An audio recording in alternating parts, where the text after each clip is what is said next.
Morning all. How are we all doing? Can I just check the sound is okay? Because I've got some new settings on the mic. Just want to make sure it's working.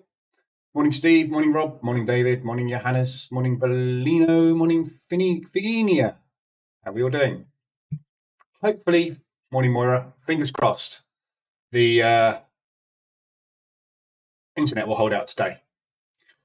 Good, mic's okay, cool, brilliant. Morning Ray, sound is good, excellent. Sounds a little high. How about now? Is that better? Is that a little bit better? A little bit quieter? I was spiking in the red a little bit, so I've got the morning, John. Morning, safe. I've got the new NVIDIA broadcast stuff turned on. So basically, all the mic is adjusted for echo. My eyeballs, regardless of where I look, are looking at the camera, which is weird. So, morning, David. Morning, PM. I'm just going to do a little test, right? So, I just want to check to see where my eyeballs, when my eyeballs start to look at the camera. It's not working. It's weird. I was looking at it earlier, and I got this point where it doesn't matter where I looked, my eyeballs kept flicking to the camera all the time. It was really weird. Anyway, I don't know if it's working, but we'll see. Oh, it makes my eyes hurt. Anyway, right. So, morning, Danny. We had some news overnight on the New Zealand dollar. So all the New Zealand dollar pairs went crazy. We'll go through these in a sec, but yeah, there's a lot of movement basically on the New Zealand dollar. So where's the news gone? There. So yeah, so news basically, we had the cash rate come out. So it's 5.25. So they went up by 0.5% instead of 0.25%. So yeah, that's interesting. Morning, Danny. I haven't said hello. Jorman, it's kind of fun. When it takes over your eyes and points them at the camera, your pupils kind of pop for a second. I know, it's weird. I'm actually reading. I don't know if I can't tell, because if I look at myself over there, because I'm over there on that monitor. So if I look at myself over there, my eyes go so far over there, it doesn't work. But I'm not actually looking at the camera now, just to let you know. I'm looking at the text box, which is the chat. So if my eyes are looking at the camera, I'm not looking at the camera. It's weird. Now I'm looking at the camera. Now I'm not looking at the camera. Now I am looking at the camera. Now I'm not looking at the camera. Spooky, isn't it? Won't be long before I'm completely taken over by artificial intelligence. New Zealand dollar, 5.25. So yeah, they went up by more than expected. So it was a shock. However, the actual impact on the New Zealand dollar hasn't been massive. It's been big. Obviously, we've had a big spike, which you would expect, but I was expecting something a lot bigger than we actually got. So if you look at the ADRs, we got 175 on Aussie New Zealand, which is the one that will always move the most. So I'm looking at the camera most of the time. Ugh, it's weird, isn't it? I'm not. When I'm looking at the charts, it doesn't pick me up. But when I'm looking at the chat, it does, which is quite good. So yeah, so Aussie New Zealand it's always going to move the biggest because it's the Australasian pairs. But if you look at all the other New Zealands, where's my pen? Hunt the pen, hunt the pen. Oh, we're down here this morning. There we go. Oh, hell. So if you look at the actual New Zealand dollar pairs, so measuring a gauge of how strong the market reacted to that news, the New Zealand pairs only got 125 ADR. So Euro New Zealand and Pound New Zealand being the main European pairs did a lot worse. Aussie will always do worse against a New Zealand news announcement, but the rest of it, not.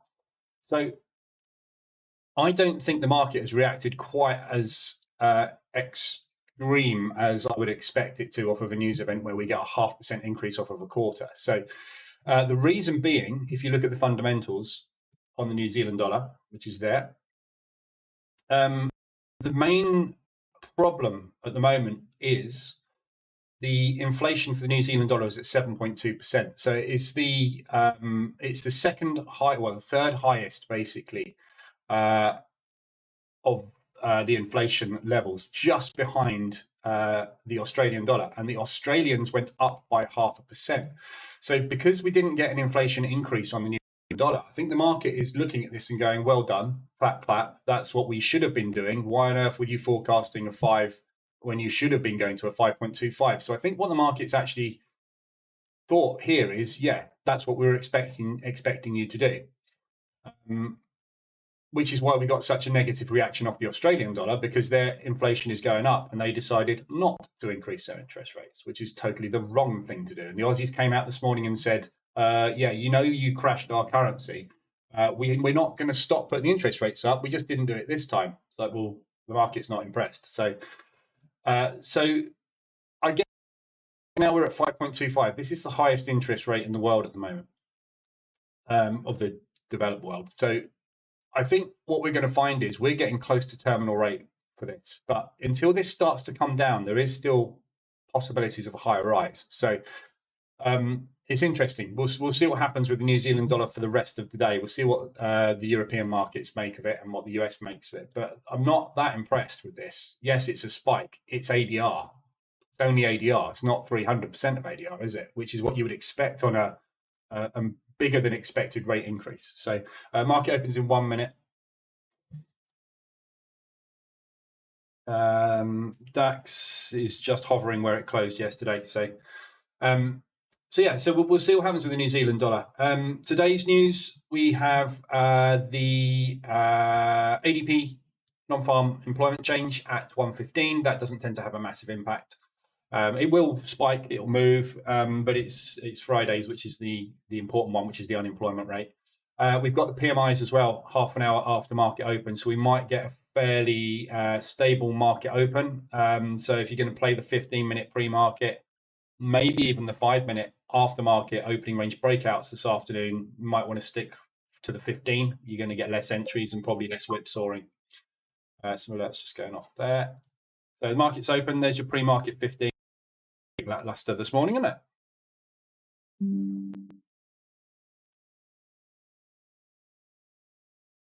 There we go. So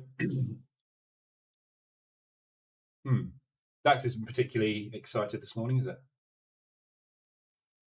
Yeah. Right, so let's have a look at where we're potentially going today.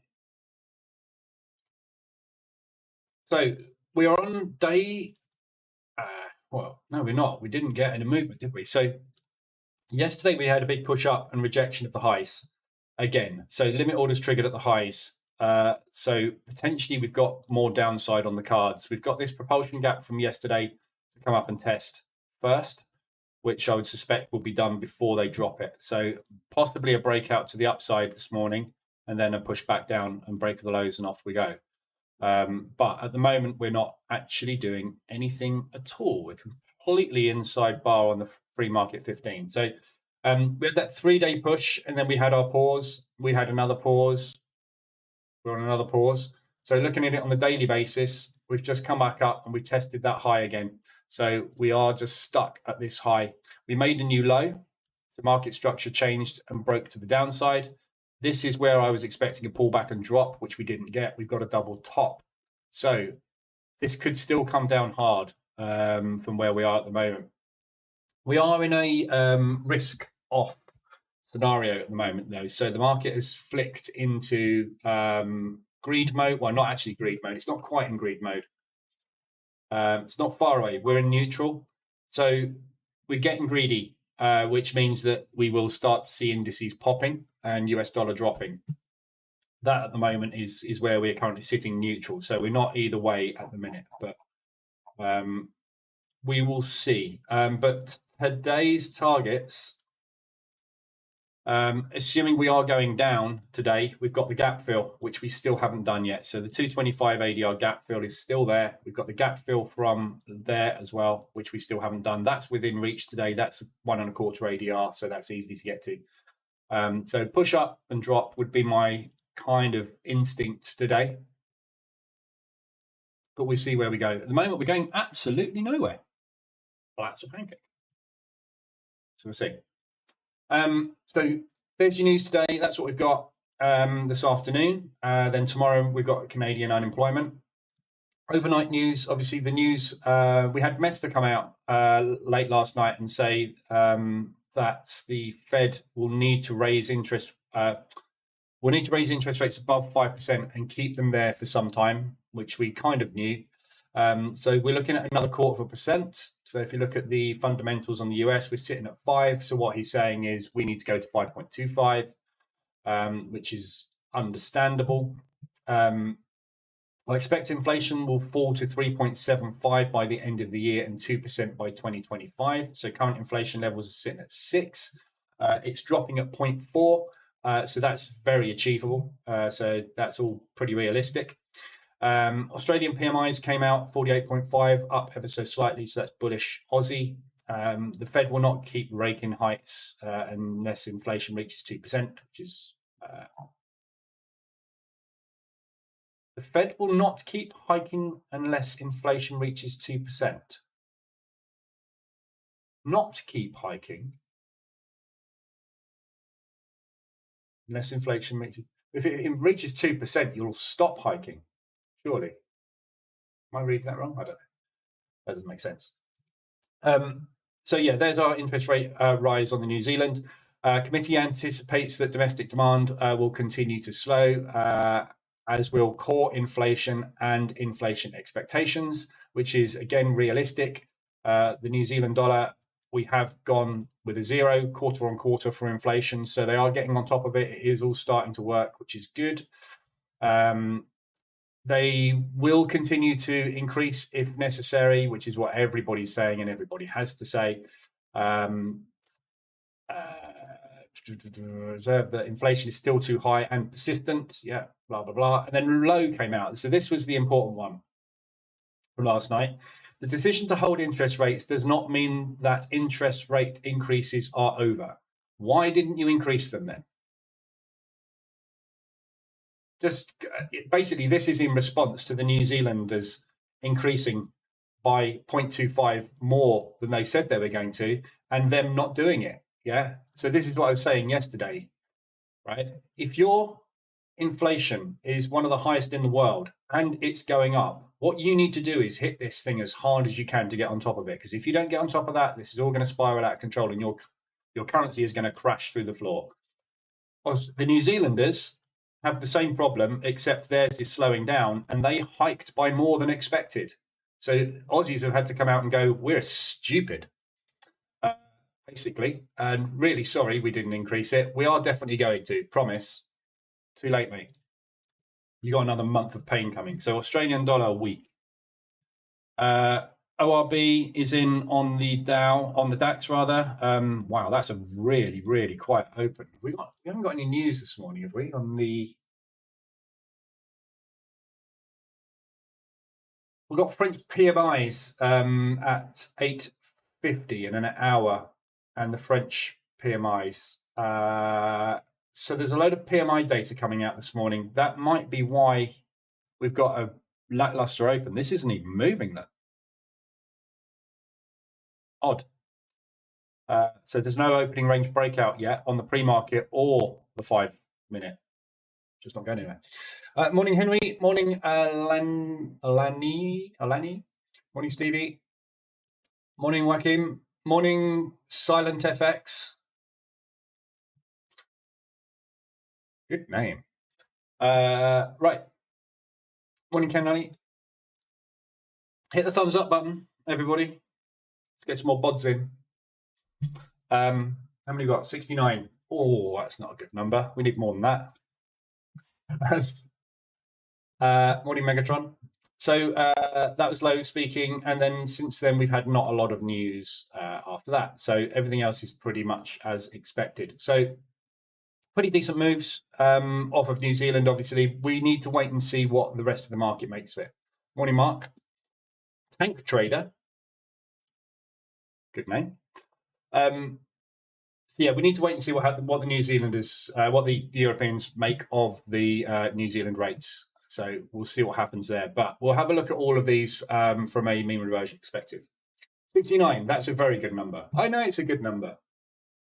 It's now 68, look. That's because I said 69. One person left. Right. So we'll keep an eye on that. I like this morning. Can't seem to get a breakout though at the minute. There's just not enough volume. There we go. So I'm in on the Dow, on the DAX. So I'm in long.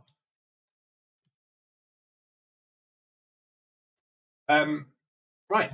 Let's have a look at the RSIs. Actually, let's have a quick look at yesterday. Right, so yesterday was a complete mess, obviously. Streaming was all over the place. Yesterday morning, the internet was down. Virgin was down in the UK, so I couldn't stream. Yesterday afternoon, I got on for about half an hour, then Virgin chopped it off. Then I came back for about 10 minutes, and then it cut off again. So I gave up yesterday streaming. So it was a pretty good day yesterday overall. Banked loads. We'll look at the VPS, it's easier. So the H1 hedging set file banked 1.5%, currently sitting in 4% drawdown. The H4 M5 set file is currently sitting in 0.6, banked 1% yesterday. We had a losing day the day before that. I didn't get to go through, obviously, the results of the previous day. So we had a losing day the day before, which is basically due to scale outs. So we had third. There we go. So on the third, we had a load of scale out. So a load of the US dollar positions basically pushed against. So US dollar CAD was the main thing that got scaled out of. Won't look at it now, but so yeah, we had a bit of a down day. Pushed back up, got all that back yesterday. H1 banked 1.6% yesterday, banked 3% the day before. We were up 0.8 this morning, sitting on 2.4%. And the ADR reversals banked 2% yesterday, banked 1% this morning. Blimey. Okay. And 0.83 the day before. So everything's just banking. There you go. There's results. Easy, isn't it? Henry, loving. Thanks for the follow, whoever that was. Mark, Tank Trader, welcome aboard. Loving the ADR indicators. Bought yesterday. Recommended to all if you haven't already. Cool. What size account is that? Those are all 100K accounts. So they're basically prop. Equivalent of prop accounts, basically, which is what most people tend to go for on prop. Right. DAX has stopped out and flipped short. Ooh, there's no volume this morning. Really, really weak this morning. Okay, so we're coming out the lows. So looking for a target down here initially.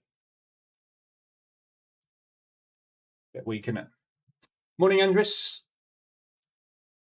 Right. So ADRs. Aussie dollar, New Zealand dollar is your first ADR. Obviously, everything New Zealand dollar today, you've got to be a little bit careful with because it's based on the New Zealand dollar move. So as you can see, we've had a big drop on the New Zealand dollar pairs. Scaled out on a drawdown control on an Aussie New Zealand long. We'll be looking to take a second position on the next reversal alert down here. So this is still dropping, or was still dropping this morning. It's 175 ADR now, and pushing. 8 o'clock.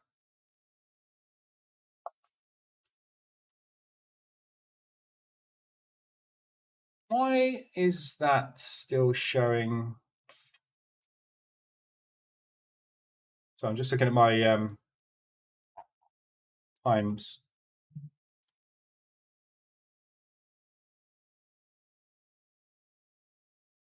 Starts at 10 o'clock.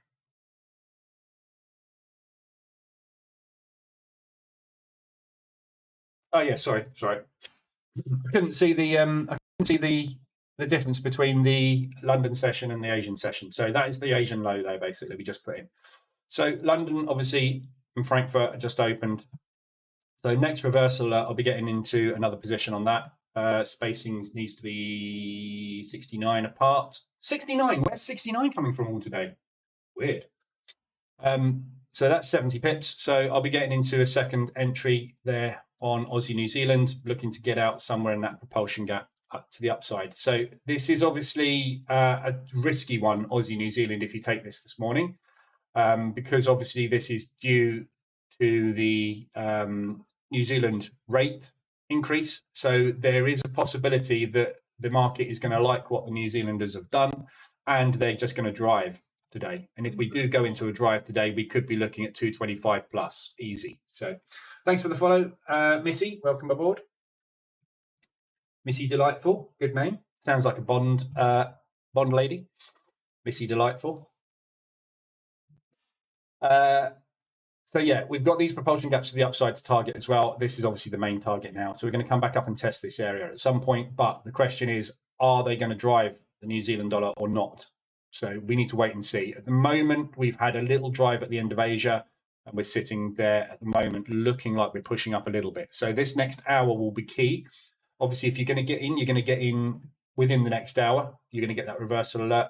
If it continues down, fine, it continues down. So nice ADR reversal. As with all ADR reversals, you'll be looking for somewhere in the region of a quarter to a half as a target of an ADR. So that's 17 to 35 pips.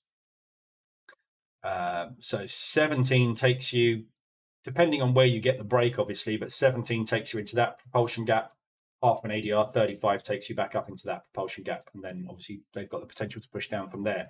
So Aussie New Zealand, if you look at this on the higher time frame, this is just a continuation of the move we were anticipating, which was this continuation short. So target is going to be down at that low if you're short. And that's where we would expect to get a bounce. That's miles away. So just be careful with this. If you're going to mean revert this, obviously, it is a good mean reversion opportunity. I'm long on it at the moment. But I would not look to be in more than sort of 3 positions, maximum 4 down there. Then we'll get that bounce. Yeah, it's a big propulsion gap, that. It's going to come and contest it. Yeah, so just not sure if it's going to happen today. We will wait and see on that one. Euro New Zealand. Again, another extension, obviously, on ADR. We've got a gap fill on this. That's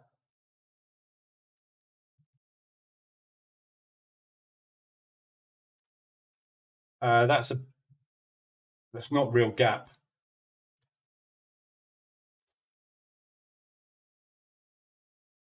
I haven't got that on Feudal Crest.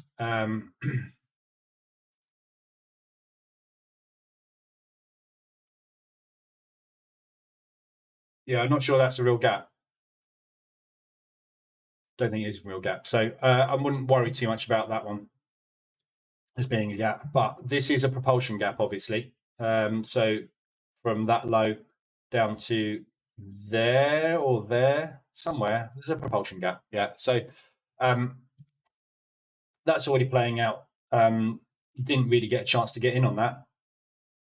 What a mess. Data's an absolute mess on Robo Forex on this.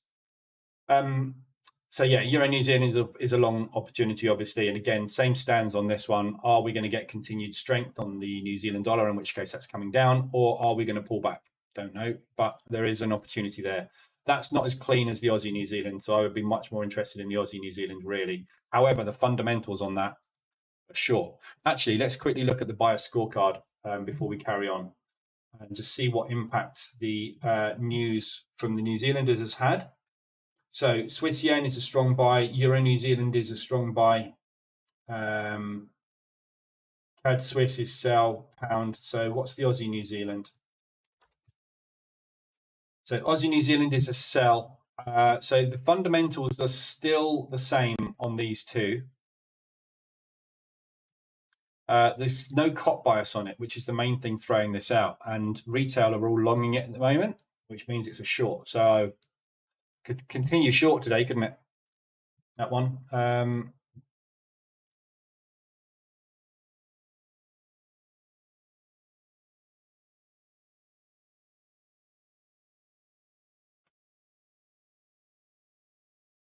Let me just double check that buyer scorecard is updated properly. Tables.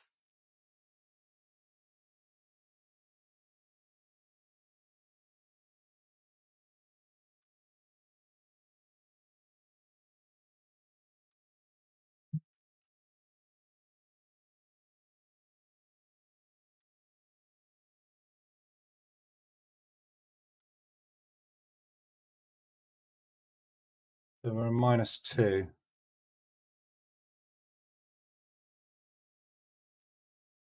Interest rates are -1. Interest change is -1. Inflation is a -1.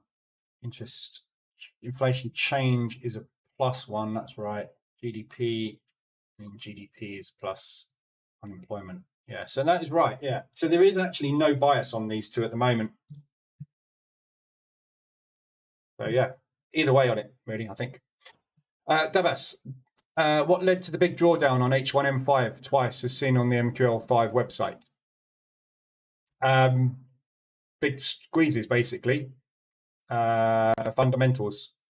One of them was the Ukraine war. Not sure what the other one was. Just a big squeeze on something. You can tell that, Dabas, if you go onto the signal and go and look at the drawdown periods. Go and have a look on your charts and see what happened at that time. You'll be able to tell. I can't quite remember what it was. DAX not being kind this morning, stopped up both sides. Yep, me too. I'm long again on the 5. Might be a choppy one today. So it's really weak today. Aussie dollar turns trash today. Yeah, maybe. Is there any reason to market over 10 pips away? Tabas, is there any reason to market order 10 pips away? No. I don't know what that means, sorry. But no. Right, Euro New Zealand, we covered that one. Pound odd is your next one on ADR. So this is obviously a big push to the upside. Australian dollar has obviously been weak. Yeah, so everything Australian coming down because New Zealand is going up. So pound odd is an extension to the upside. I really like this as a short at the moment. So we're just getting up to an extension. I got out of this one. Got out of this one this morning. There we go. So I exited that propulsion gap test this morning and pushing up again on another leg. So this is still in play. This is still in play. And now we've got that in play. Good looking short, this pound odd. So just getting M5 reversal alert. Oh, it's miles away. It's a big, strong push. So it's going to be hard to get in on a reversal alert on it. The one that I got into yesterday here, you're going to get in pretty much the same spot as I did yesterday on that. These propulsion gaps are still in play, look down here. So it's coming down. So like that one as well, pound odd. It's not ideally set up for a reversal alert though, because it's been such a strong push from that last push back down. It's been such a strong push to the upside. You're going to find it difficult to get in tight on that. It's up to you. You could take price action, nice wicks to the upside, so you could jump in now. Obviously, it's not a reversal alert, so it's up to you. The pound odd, nicely extended. That's a weekly. So obviously these are weeklies as well. These are weekly range hits. We're on Wednesday. So anything that's hit its weekly range by midweek is brilliant because you're potentially going to get that midweek reversal and come back down the other side. So pound odd, that is an extension on the weekly as well. So the weekly is 332. And since Monday, we have gone now to 347. So nice weekly extension there as well. Is the 1, 2, 3 gap indicator a one-off payment? No, it's free. It's on the website. So go to indicators, other indicators and template, and you'll find it in there. It's called WRB Hidden Gap. Sorry, missed words in between. Mean on EA H1 hedge, market order are placed 10 pips away. Nope.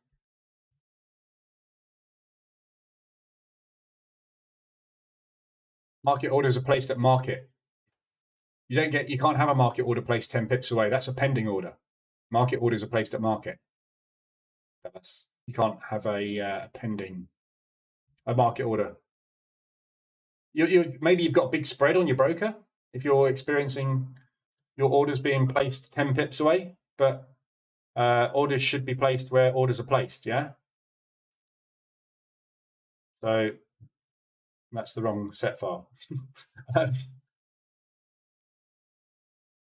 So you get in where you get in. Yeah, it's a market order.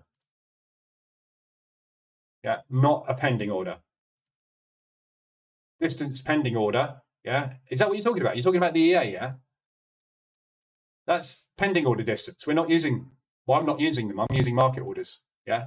If you use a pending order, then yes, it will get in 10 pips away. But I don't use pending orders ever. I get in at market.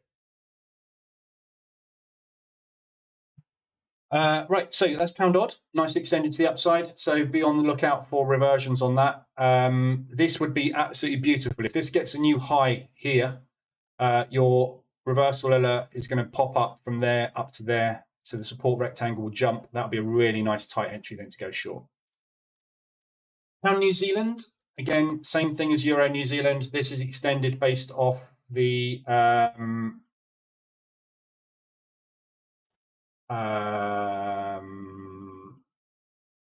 New Zealand dollar news. So I was just looking at that order. That was my aggressive. So for those of you that were in here on, what's today? Wednesday, Monday. I took that, sorry, yesterday.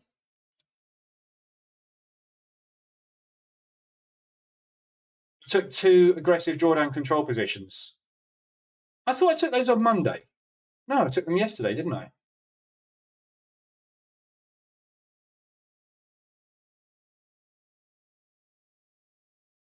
Sorry, my brain's gone. I wasn't streaming yesterday. I'm sure I covered these in the live room. And I took them the day before. Never mind. Anyway. So yeah, I took those 2 aggressive drawdown control positions on the pound New Zealand. They both played out beautifully, closed those out, and I closed the whole thing out this morning. So the pound New Zealand yesterday, I was sitting in 1 point.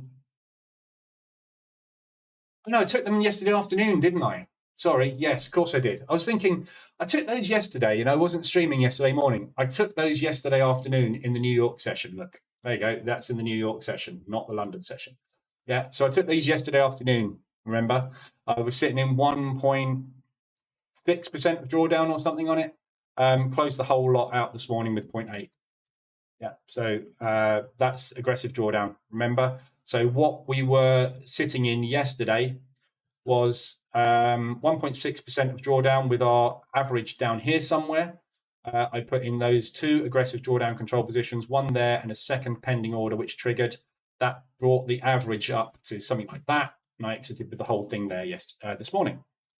So there you go. Pound New Zealand obviously now is extended to the downside. So if you want that as a mean reversion, obviously you've kind of missed it this morning.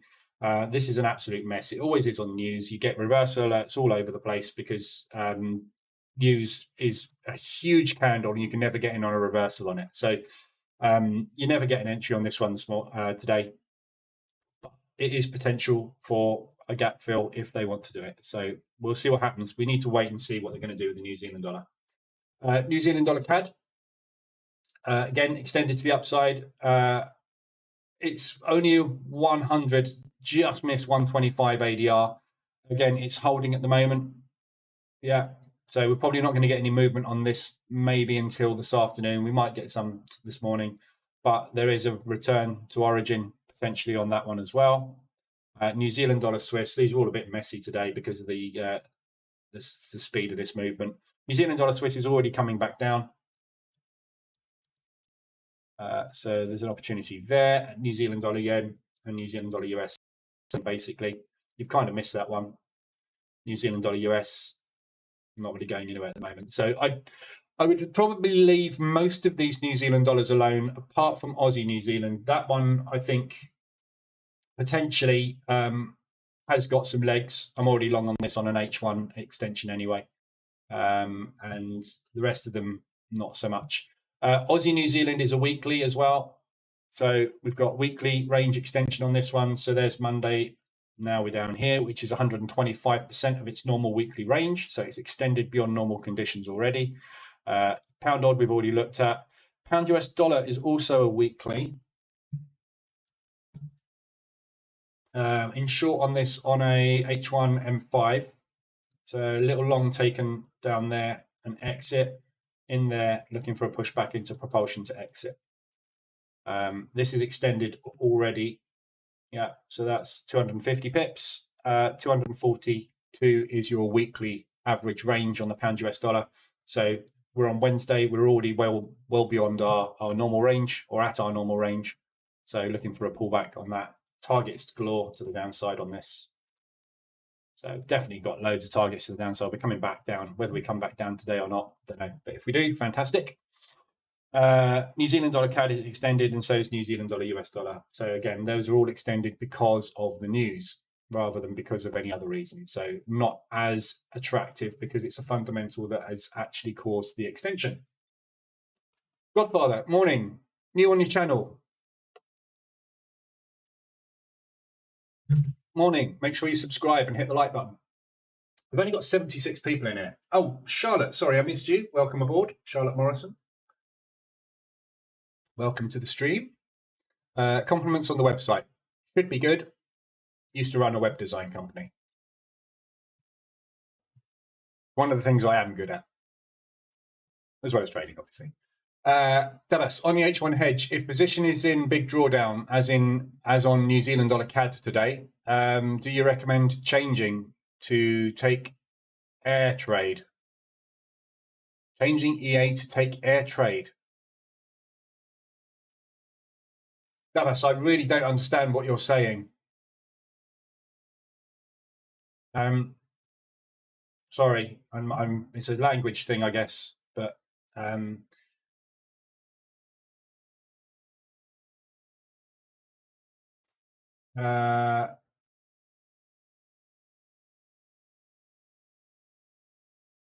so on H1 hedge, if position is in big drawdown, as on the New Zealand dollar CAD today, I haven't got New Zealand dollar CAD on, so I'm not in drawdown on it, and certainly wouldn't be in big drawdown on it either.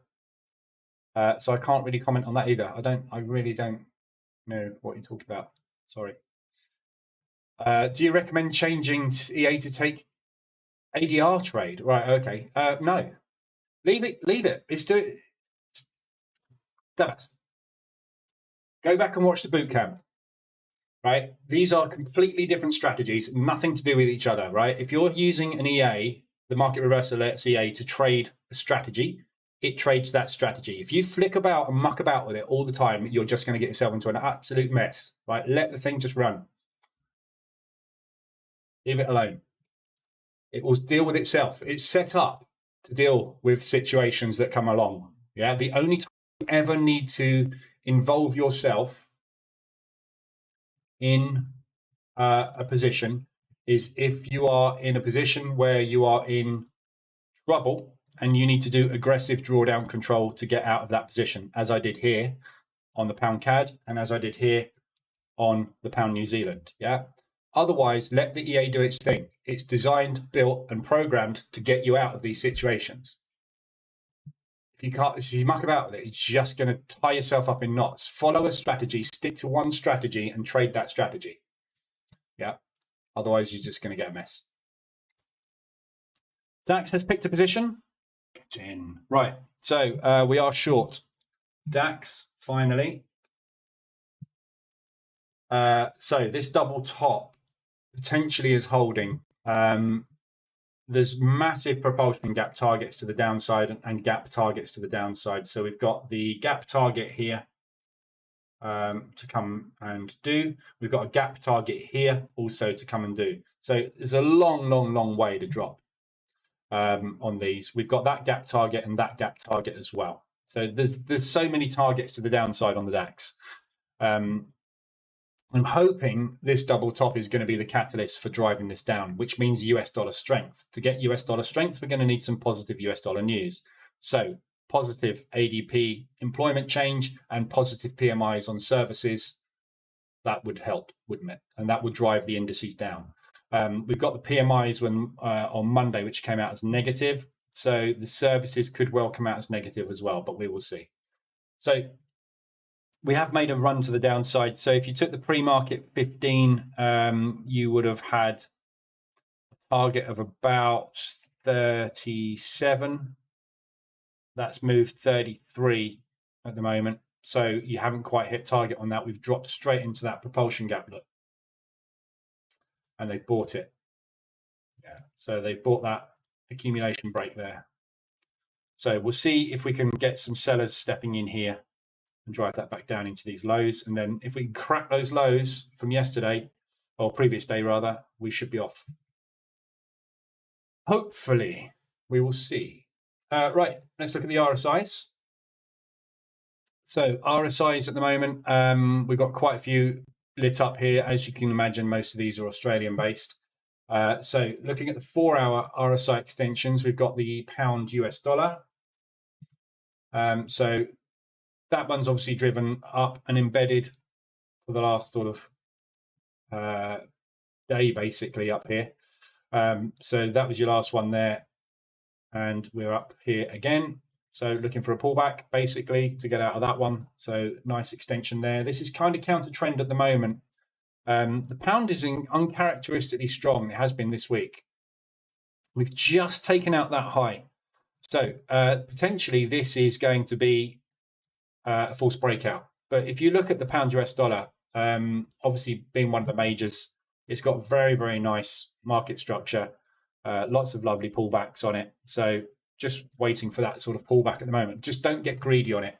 If the MAs are green and it's going up and you're mean reverting to the downside, just don't go for that huge move straight away. Just go for the pullback. So assume worst case scenario. Worst case scenario is a pullback continuation. So make sure you just get out on that pullback. Don't try and go greedy and go for a big drop to the downside. So nicely extended, good opportunity. Drop down onto M5, take a reversal alert on that one. I'm in already on this one on an H1 RSI extension. You're not going to get a reverse alert on that this morning. You would have had one in here this morning on the 4-hour anyway, and M15 is there. So if you're going to trade H4 M15, that will be your entry, and then obviously just target a pullback basically. So that is good. New Zealand dollar, US dollar, nicely extended to the upside on the 4-hour. Again, this is news, so these New Zealand ones, be a little careful with them. We're extended to the upside. We've got a nice resistance level approaching at the moment here. So this area is previous double top, which was a previous support. So potentially we're going to find some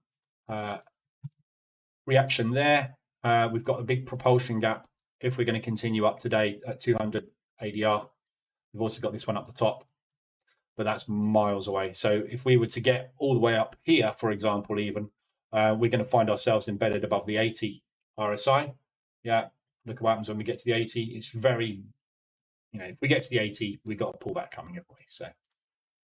So yeah, that's pretty good. Reversal alert on that is going to be very tricky to get into, almost impossible to get into. So you've just got to kind of jump in short on that one. You're not going to get a reversal alert. US dollar Swiss extended on the 4-hour to the downside. We've broken out the lows. I've got a buy on this already on an H1 RSI extension. So this US dollar is very, very weak at the moment. So we've just broken this support level that we had drawn in. So this was a support level from here and here. And we've broken it off of the back of that big, strong push down. And it's pushing down again today. So US dollar at the moment, is actually that Swiss franc strength, isn't it? Yeah, so this is Swiss franc strength at the moment, not US dollar weakness that we're seeing. The US dollar is a little bit weak, which is why we're seeing a bit more of a drop on it. So we got a strong currency against the US dollar weakness at the minute. So huge propulsion gap target on the hourly to aim for. So again, H4 extended, nicely extended, could get extended a bit more, a la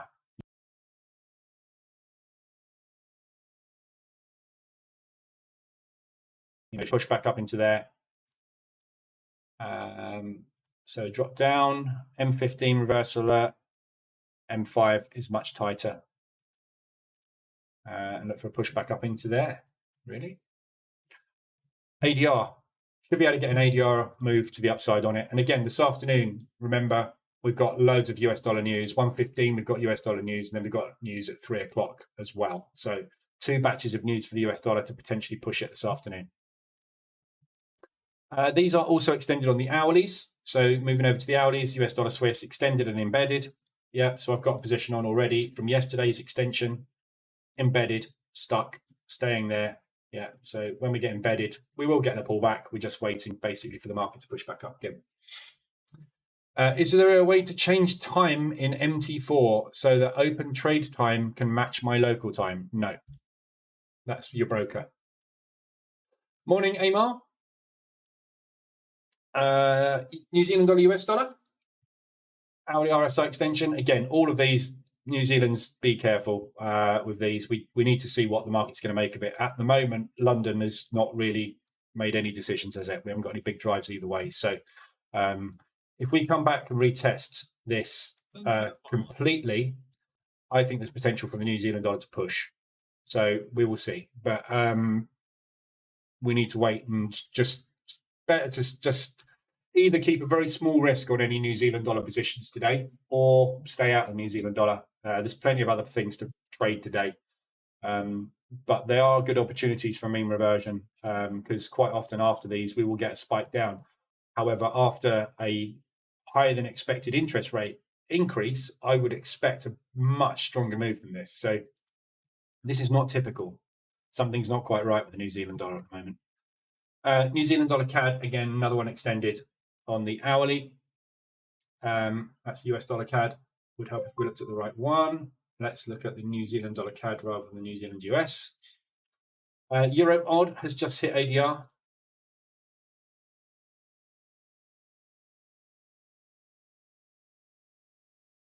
So that is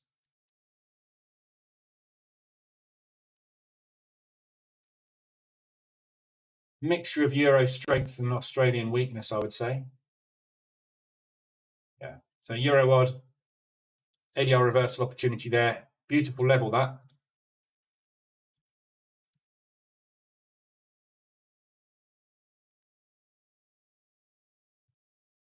Yeah, very nice double top potential there. 1, 2, 3, 4, 5 hours solid. We just popped the highs, so that liquidity's just been taken. So again, mean reversion back down into there.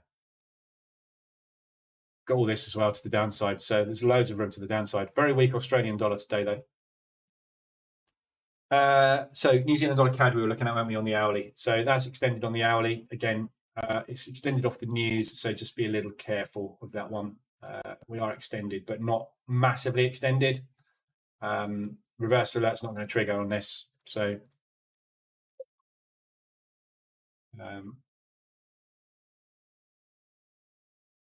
pound odd, 125 ADR. Odd Swiss hit ADR. So this Australian dollar's melting, basically. So pound odd, big push to the upside. Odd Swiss has just hit ADR. We've got strong Swiss franc and a weak Australian dollar. So all good opportunities for longs, for mean reversions. But looking at your Aussies, it's a real mixed bag on the Aussies at the moment. Aussie US is the only one that's actually a real sell at the moment, but it's a real mixed bag on all these Aussies. So there's no advantage either way. So in effect, you could trade them in either direction today. Euro odd extended to the upside, 125 ADR on its way. There's your hourly RSI extension. So I'll be getting into this on the next 5-minute reversal alert, which is going to be absolutely miles away at the moment, 60 pips away. It's nearly half an ADR to get the reversal alert. So not going to be a particularly clean entry on this one today, but it is out the top. So potentially pull back into there. As I say, all these levels down here are potential entries as well.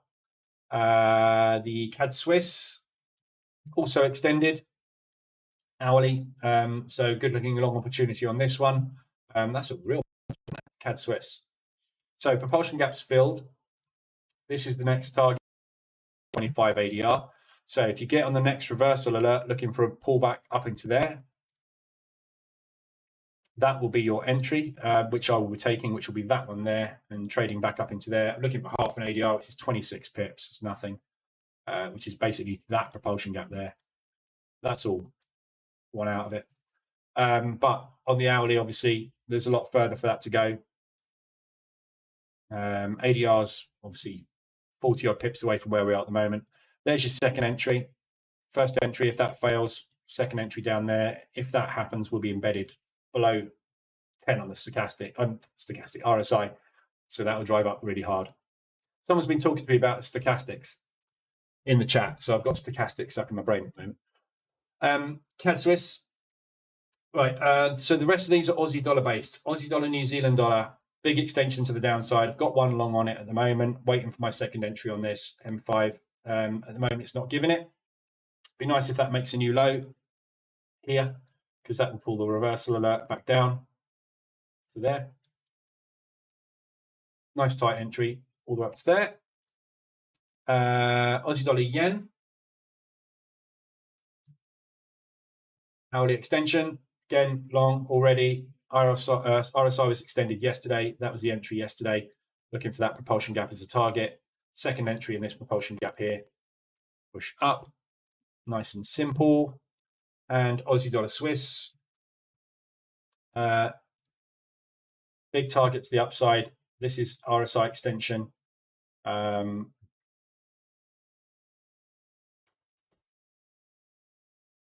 a good divergence on the RSI there. Look, just about at the moment we're flat. So that's a really nice one. ADR extended. We've got support there as well. Yeah, so this support here, basically, potentially this is a liquidity run on this level, and then they're going to drive it back up from there. If not, coming back down into there. Oops.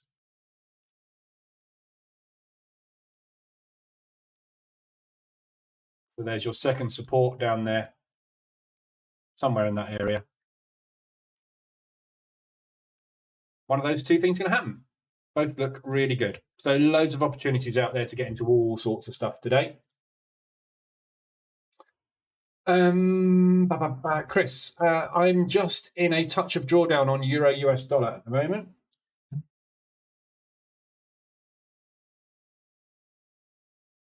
Okay, so we've got a nice propulsion test there. So they brought it straight back up into the propulsion gap, broken that one. So we're heading down to previous day's low now, which is here. We're just testing that now, 23 pips away. I think I've got a DAX short on this one, haven't I? Yeah.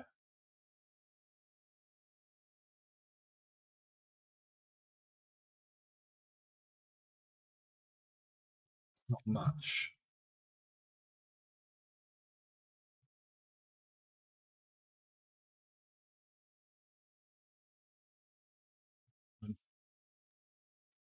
So Euro US dollar from the H4 RSI reversal.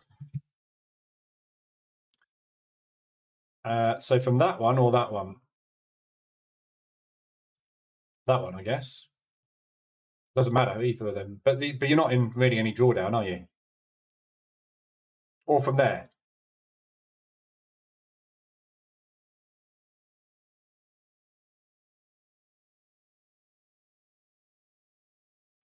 In a touch of drawdown on Euro US dollar from the H4 RSI reversal. So the worst case scenario for this is you got in on that RSI extension here, which means you are only in something like 220 pips of drawdown, which is 2 ADR. So you shouldn't have anywhere near enough drawdown to be getting anywhere near drawdown control on that. From the third one, from here, well, that's not drawdown, is it? That's you're in a trade, aren't you?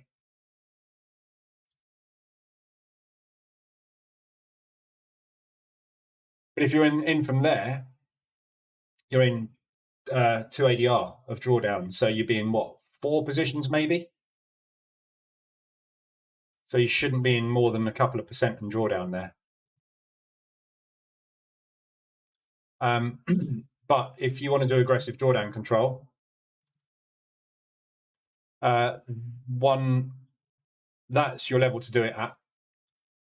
I mean, it could go from here. So your average is going to be, what's your average? I'm assuming you got in here somewhere, yeah?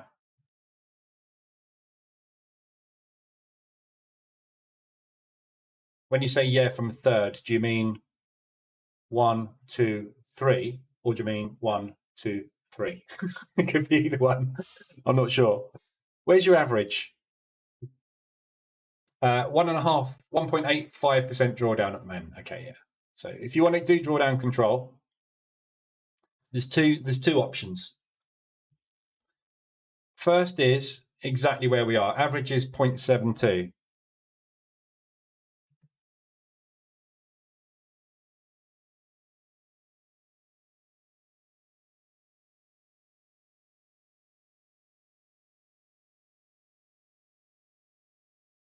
There, that can't be your average. That would be your initial entry. No, not average size, average. Where's your average price? I wish I could go back to 1990, Mark.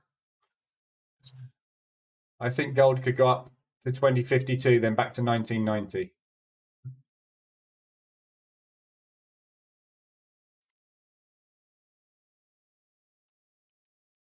Gold could go anywhere. Anyway, regardless of where your average is, right? Your options for drawdown control are exactly where we are now, yeah? So we're testing this propulsion gap, and if we are going to find limit orders trigger and this move being defended and driven down, which I probably doubt, then you can get in here. So drop down, 5-minute reversal alert, which you've just had, yeah? And I would put a stop. So if you're in with average size, so whatever your total lot size is, so the way that I do drawdown control, aggressive drawdown control, is I take the total size of the position. So let's say, for example, on the Swiss yen, it's 0.53. So I would use half of that. So I would use a 0.25 or a 0.53. So aggressive drawdown control, you either use somewhere between a half to a full size of what you have on lots, because your idea, your goal is to bring that average up to a very achievable level so that you can get out fast. That's the whole purpose of it. So if you took a aggressive drawdown control position on this reversal here, I would put a stop somewhere around about there. Yeah. So that it will, you could put it as close as you want, but obviously bear in mind the closer, the more chance it's going to take you out. So if they come up and take the Asian high and yesterday's high and then drop it, you need to make sure you've got a decent enough space above yesterday's high. So what's ADR? 96, so 24. So if you put your stop a quarter of an ADR above that high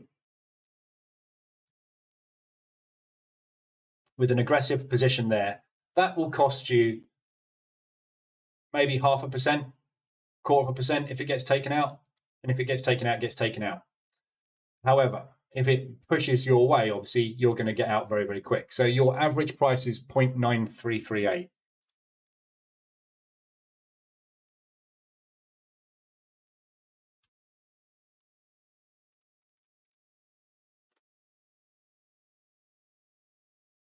That's your average. But that's why do you need to do aggressive drawdown control? If it pushes into that propulsion gap, you're going to get out with a profit. Welcome aboard, Chris. Sorry I missed you 13 minutes ago subscribing. So if you're getting, if that's your average price, you're well within, your goal is to keep your average price within an ADR. If that's your average, how can that be? That can't be your average. That can't be your average. If you've got multiple positions on, your average is down here somewhere.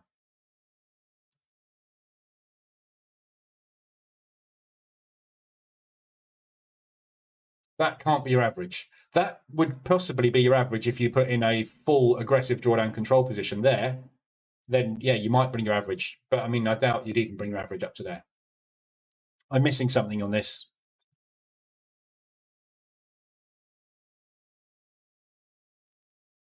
Morning, Sydney. George, even from Sydney. First one opened on the 3rd of March. Yeah, but regardless of when you opened your position, 3rd of March. Hang on.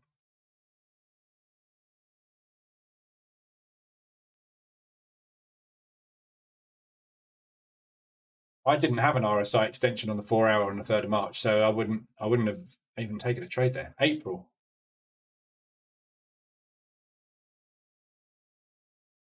Right. I don't, sorry, Chris, I can't get this. If you got in on the 3rd of April with your first position on this,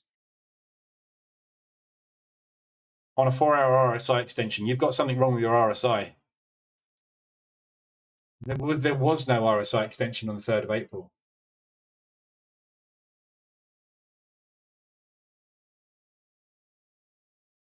And you've got 4 positions on. If you got in on the 3rd of April, you shouldn't even have, you should have 1 position on maximum, never anywhere near 4. Unless you're trading, I don't know, if you're obviously not trading the way that I trade, yeah? If you're position trading, your spacing on your entries needs to be somewhere between a half to 1 ADR apart, yeah? This thing, since the 4 hour extension here, has only moved 2 ADR. So at very worst case, if you got in there, you would have 4 positions on from there, and your average price would be somewhere around there, which is 125 ADR. And by taking an aggressive drawdown control position here, you would bring your average up into there to get out on the next pullback, which would be on this leg here. That would get you out of the position. If you're getting in on the 3rd of April, there wasn't a 4 hour extension for a start on the 3rd of April. So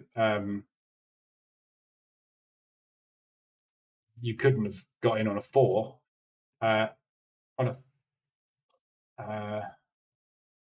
On the 3rd, there was an hourly, just an hourly here, which you may have got in short on. But if you've taken 4 positions in 2 days, when it's moved a total of 1 ADR, you're scaling in way, way, way too fast.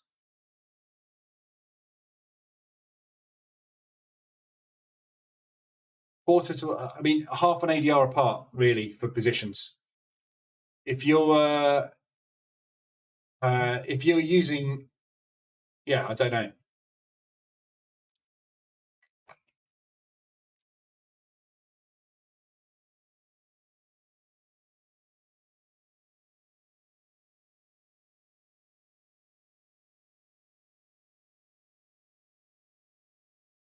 I mean, I haven't even got Euro US dollar on.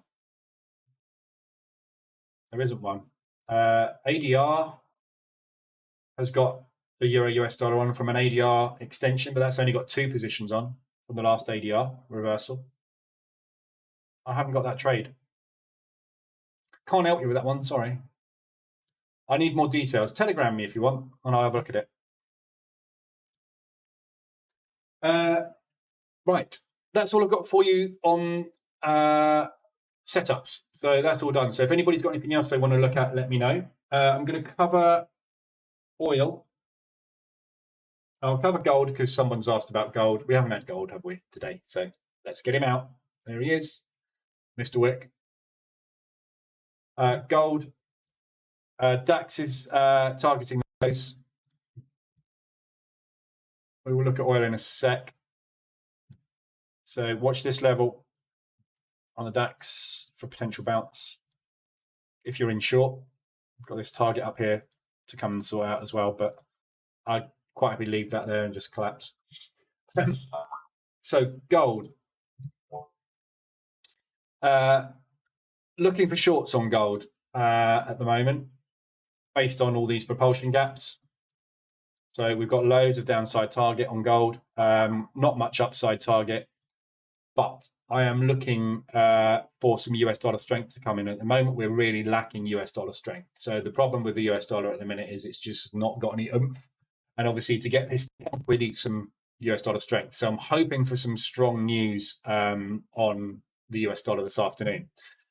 So it's pushing up again at the moment. We're just taking out that Asian high at the present.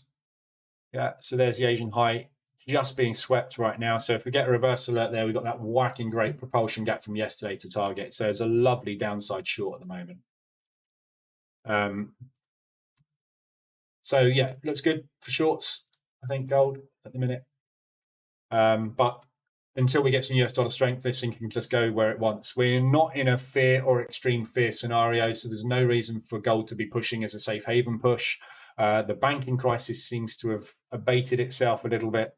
We've got a huge RSI extension and embedded on the hourly.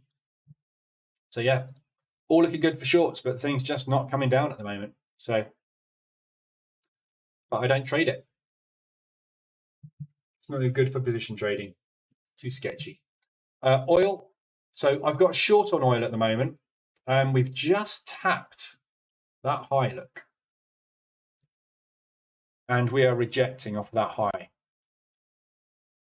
which is the $80 a barrel area. Oops.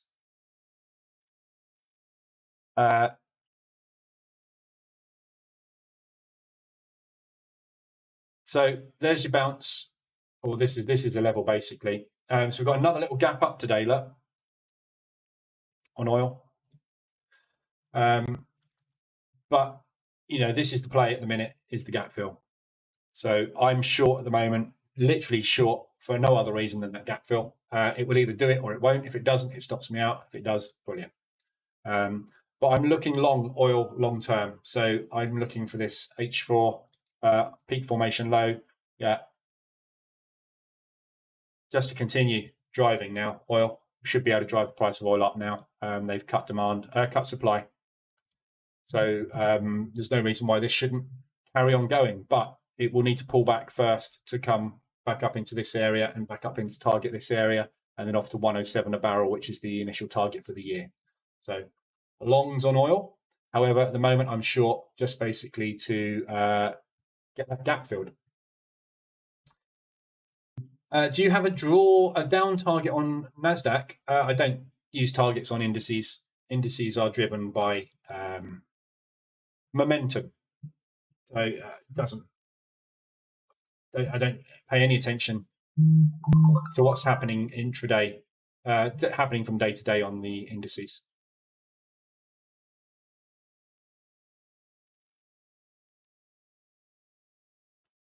I don't know if it's coming down. This is driven by the stock market. So what's going to happen with the stocks? You can't really target. But if you wanted to target a downside, I would say 129.58, which is that level there, or that level there, 129.11. So back down to there, maybe. Could pull back into the 24.72 zone. Could fill that propulsion gap. I don't trade indices that way. I'm momentum on indices, not long term. I don't position trade at all on indices, because if you get the wrong way on an index and it decides to go, i.e. Tesla does something, you're stuffed. Leading institutions see German economy evading a recession.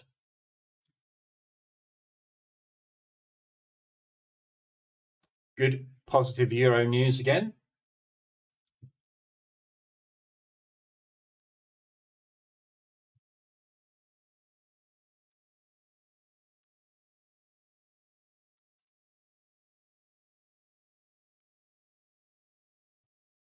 Doesn't seem very strong, this New Zealand dollar today, does it? They're all dropping. So I reckon we're probably going to come back and return to origin on these, get these gap fills done. So New Zealand dollar shorts, potentially. I've got one New Zealand short on there. which is Aussie New Zealand long. Not the best thing to have on, is it?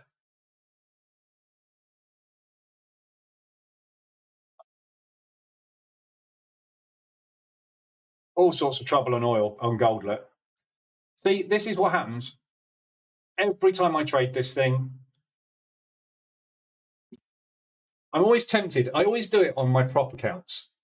I don't do it at all when my position trading accounts. I don't do it when I'm position trading with the EA on anything.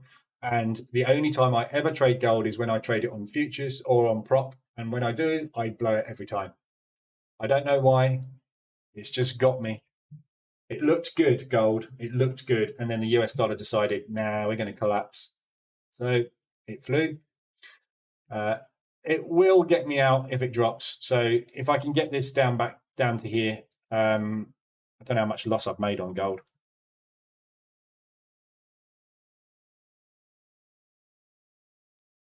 I've only lost $600 on it. That's fine. But the drawdown obviously is killing me. So we'll see what happens on that one. But I've got a feeling that one's going to go pop today. If we don't get any US, if the news on the US dollar this afternoon is negative, that account is kaput. ADR Aussie US. So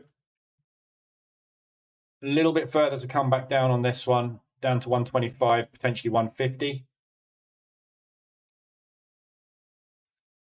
So let's go more out of that short, but we're extended now on the hourly. So if we get a little bit more of an extension on the hourly, if we can get back down into here today, I will be getting long.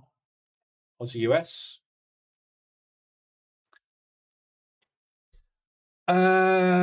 You need Seymour's EA if trading gold. I know. Seymour's Magic EA.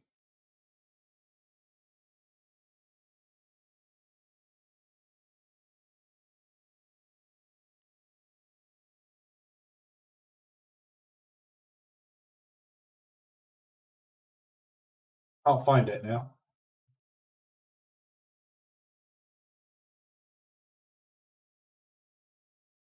Here it is. This is the profit curve. Not bad, eh? Seymour's Magic Gold EA. You watch everybody ask me, where do I buy it? Where do I buy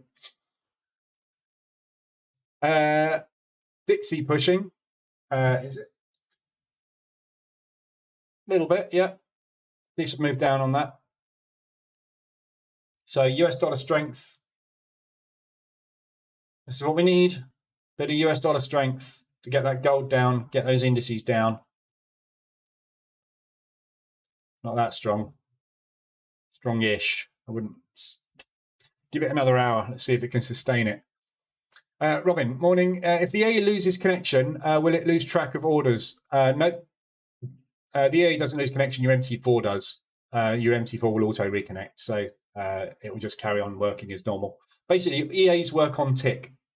So if you're on a VPS, for example, EAs work every time the market ticks. Yeah. So if the market stops ticking because you lose connection to the internet from your VPS, or your MT4 loses connections to its trading server, all that happens is the EA sits there and goes, where's my next tick? And he just waits for your next tick. So it will just resume as normal on the next tick. The market reversal alerts EA also uses global variables. So it will store everything in a global variable, which will also get stored with MT4. So if you shut your MT4 down, your global variables will all get saved basically for the EAs, the market reversal alerts EA. So it's pretty self-sufficient in that respect. Right. If nobody's got anything else to look at, I'll probably leave it there today because I haven't really got anything else to cover. Everything is just kind of playing out. I haven't really got anything in trouble. I've got nothing to bank. Just waiting for stuff to get closed out, really. So lots of ADR opportunities there across the board. However, most of them obviously New Zealand dollar. based, so just be careful with them. Aussie New Zealand looks like might be getting a second entry in a second. Why have you not taken a second entry?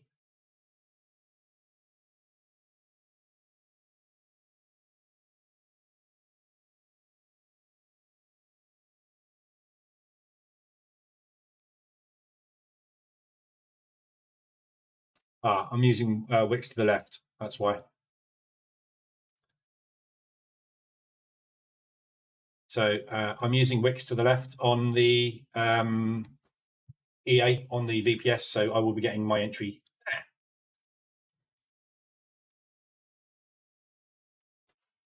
there. Whipping post. I feel as though I can't sit naked on my own in my own room with your eyes looking to the camera constantly. I think it's causing your mouth movements to lose sync too. Is it? That might be the camera. No, my mouth is. I'm looking at my mouth. My mouth is definitely moving. Oh, my eyes! Look, I'm not looking at the camera. That's weird. Look at it. Look, my eyes flick. Oh, that's weird. It does my eyes in. I'm not sure I like this. For those of you that are looking at me thinking, what the hell is this bloke talking about? I've got the new NVIDIA eye tracking software, which basically means it auto adjusts my eyes. Yeah, look, it does that. So I'm not actually looking at the camera at the moment. I'm looking just at the web browser and I'm looking at the chat. But as far as you're concerned, I'm probably looking into the camera and it's really weird. But it's really disconcerting seeing your body doing something different to what you're actually doing. It's really weird. It's kind of making my eyes water. Anyway. But anyway, the whipping post. I don't really want you sitting naked in your room. While you're listening to my stream, it's putting all sorts of weird things in my head. I had a dream last night talking about that. It was the weirdest dream I've had for a long time, and it featured our friend Greg Secker. No word of a lie. I was driving my car. I've got an electric car, by the way. I was driving my car along, and it was hacking down with rain. And I got to this bit of standing water, and I thought, I can get through that. So I drove through this bit of standing water. There we go. Second entry taken long on Aussie New Zealand. So I'm driving along, and I hit this bit of standing water, and it was way deeper than I thought. And all of a sudden, I lost control of the car, and I couldn't steer anymore. So I was being swept along in this river of water, right? And it went on and on and on. The water got deeper and deeper and deeper, and I basically ended up being stranded in the middle of nowhere in the hills somewhere. And there was this big house. So I went up to this house to see if I could get help. And there were about people there also been stranded by this massive flood that started. One of them was King Charles, and the other was Greg Secker. And we all sat down and had dinner while we were waiting for the water to subside and for rescue to come, all that sort of stuff. And then Greg Secker stood up and started doing a lecture on trading. And I was sitting there going, I know how to trade, Greg, and your stuff's a load of rubbish. I don't like your stuff. And he was like, no, you need to listen to me because I've got a Rolls Royce, a helicopter, a jet, multiple houses, employ lots of staff, and I know way more about trading than you do. So I ended up having an argument with Greg Secker and storming out. Anyway, that was my dream last night. And I went upstairs with King Charles because he needed to go and get Camilla something to read because she was bored. How on earth he ended up at this house, I don't know. But so I was going through the magazine rack. For some reason, this house had a magazine rack, looking for some reading material for the Queen. Anyway, so there you go. That was my dream last night. Tell me about yours. Tell me in the comments. Don't tell me now. Very weird, very weird. I followed one economist that says oil is a trade in gold instead US dollar. The relation in between is oil follow gold 18 months later. Yeah, well, I don't do that sort of trading, so it may well be. There's all sorts of comparisons you can draw, long-term swing trading and all that sort of stuff, but not for me. UJ longs.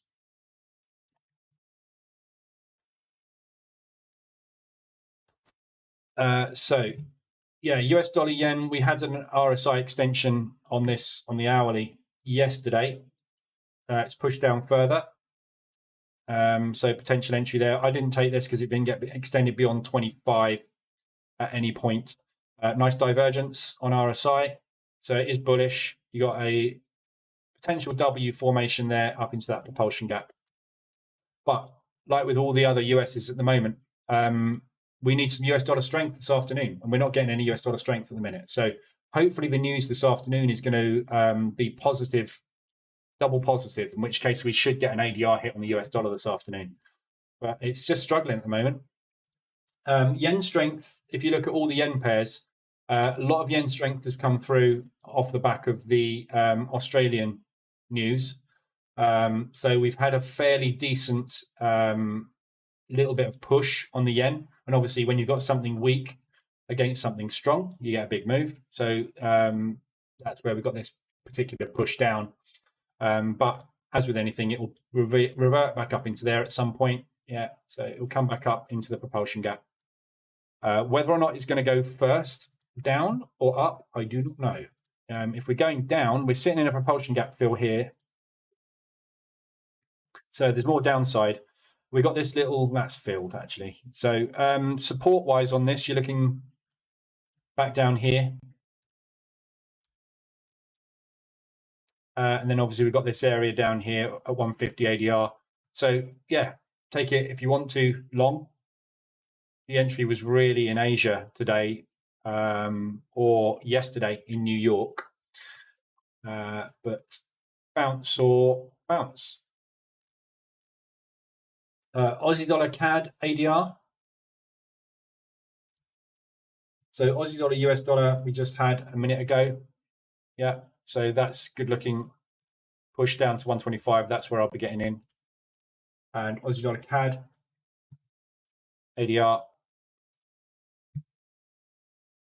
So we've got some strength coming on the CAD as well, which is good. That's the propulsion gap fill done.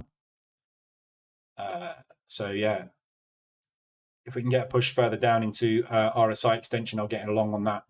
And obviously 150 ADR would be perfect for a bounce.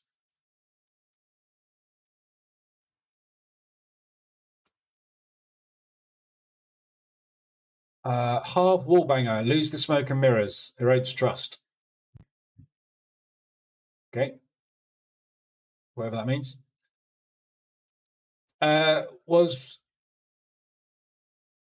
Was Nirav there without his candlesticks?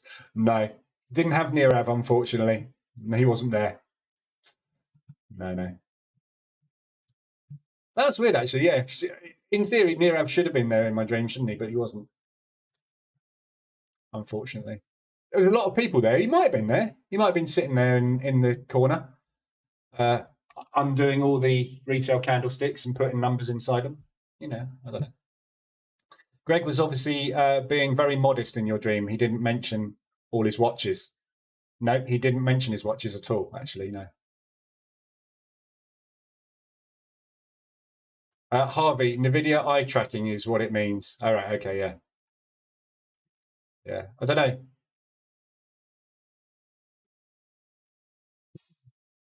It's weird. I can turn it off.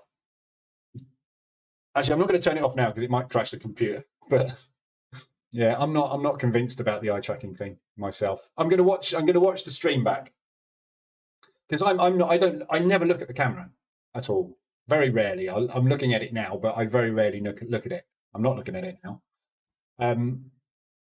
But it just like it looks really cool when they do it, and the whole tracking thing, right? You can track and all sorts of stuff. But I think if I had the camera down here on top of a normal size monitor, it would make more sense.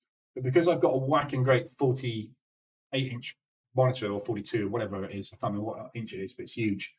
and you're sitting up on the top, I am actually looking in the middle all the time. And I think if eye tracking software is sitting on the top of a monitor where you're constantly looking inside that monitor, it probably works really well. But because it's so far away, I think it just makes it look weird. I did a few videos, recorded a few videos yesterday, when all I could see was my eyes like flicking like that every now and again. It was just looked like I was possessed. It's just odd. GU. So got a sell on GU at the moment. RSI extension to the upside on the hourly. We got extended, embedded, and then we had a big push up above 80. That's where my entry is. We haven't gone anywhere yet. Lovely rejection wick today at the beginning of London, and it's starting to come down. US dollar strength. This is what we're waiting on. We're waiting on some strength from the US dollar, and we got the news this afternoon. So I'm hoping they're buying into the news, and then they're going to drive that down on the news. I'm only in one position on it. Propulsion gap target there, one there, one there. It's just loads of downside targets. From a fundamental perspective, pound US dollar is a sell. COT is short. However, retail at the moment are also short, which means that the bias for the market to actually move is up. So we will see. But yeah, it's all going to be based on the news this afternoon. So hopefully we'll get a push down on that one. I like it.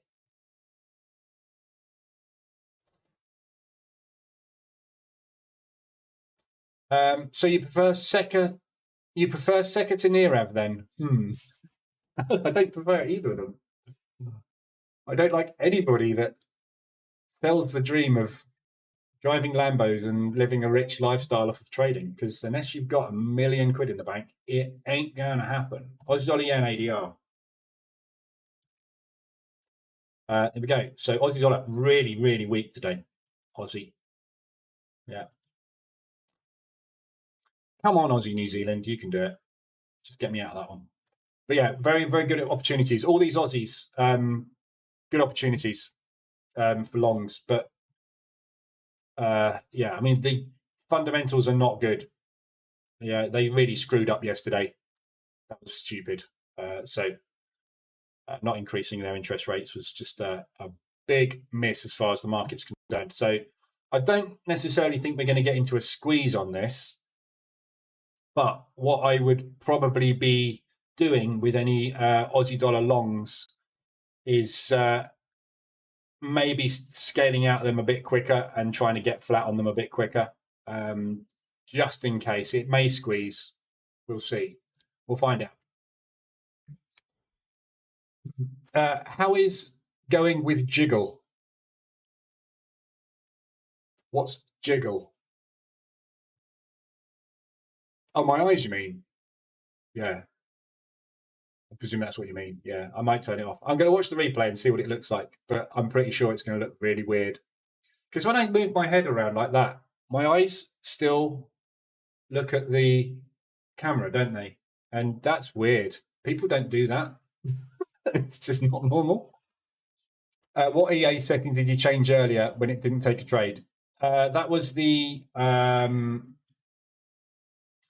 I didn't change the settings on the EA, I changed the settings on the indicator. So there's two settings on the indicator for wicks to the left. So it's this setting here. Use wicks to the left of the candle. Yeah, so when we have a push, so when we make a new low, it's the last up candle we use. Let me zoom in so you can see.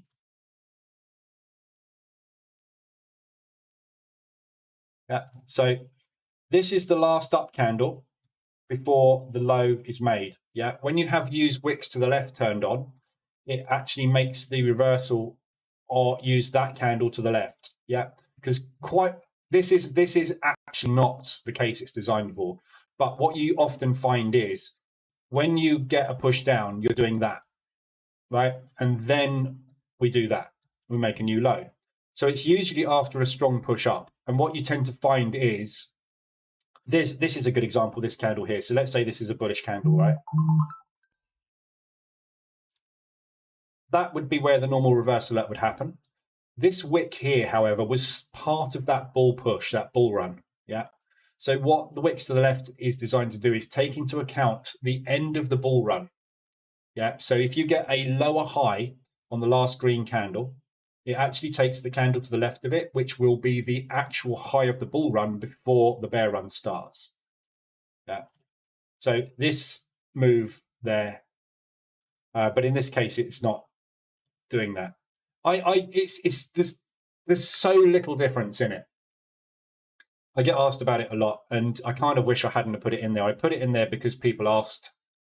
Not as much people asked about it. It was an observation that I made, which made sense a lot of the time. But like with everything in trading, half the time it doesn't. This is one of those instances where it doesn't make sense. So if you change that now, so if I draw,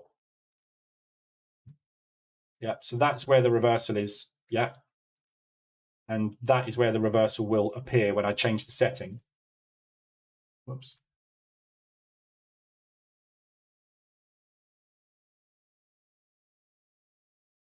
Yeah, so if I now change this to false, use wicks to the left of the candle, false, yeah, you see it drops down to there. So what basically you do is you get a tighter entry.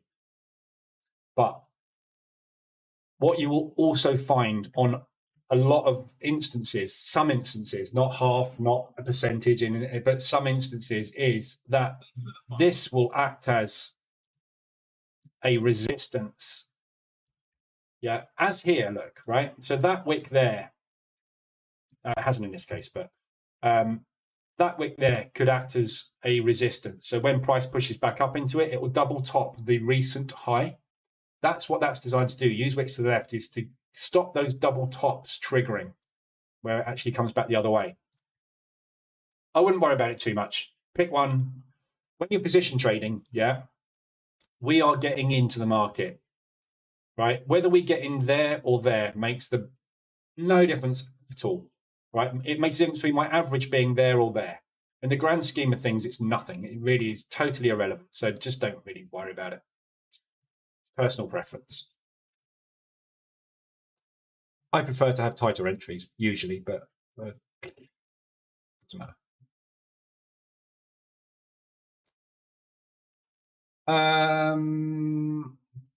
RSI is still 14 or 21 since markets look more volatile. No, still 14 at the moment. Morning, Brian. So I'm still using the 14 on the hourly at the minute. That will shift when the markets get more volatile. I mean, they're not volatile at the moment. There's the way I measure volatility is on ADR. Yeah, until these ADRs start to pick up, we're not in a volatile market. Yeah, so if you stick an ADR on.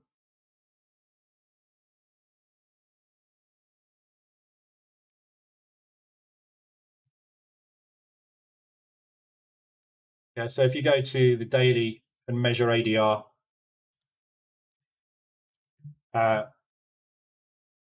when this is back up higher and staying higher, then I will think, right, we need to start changing it.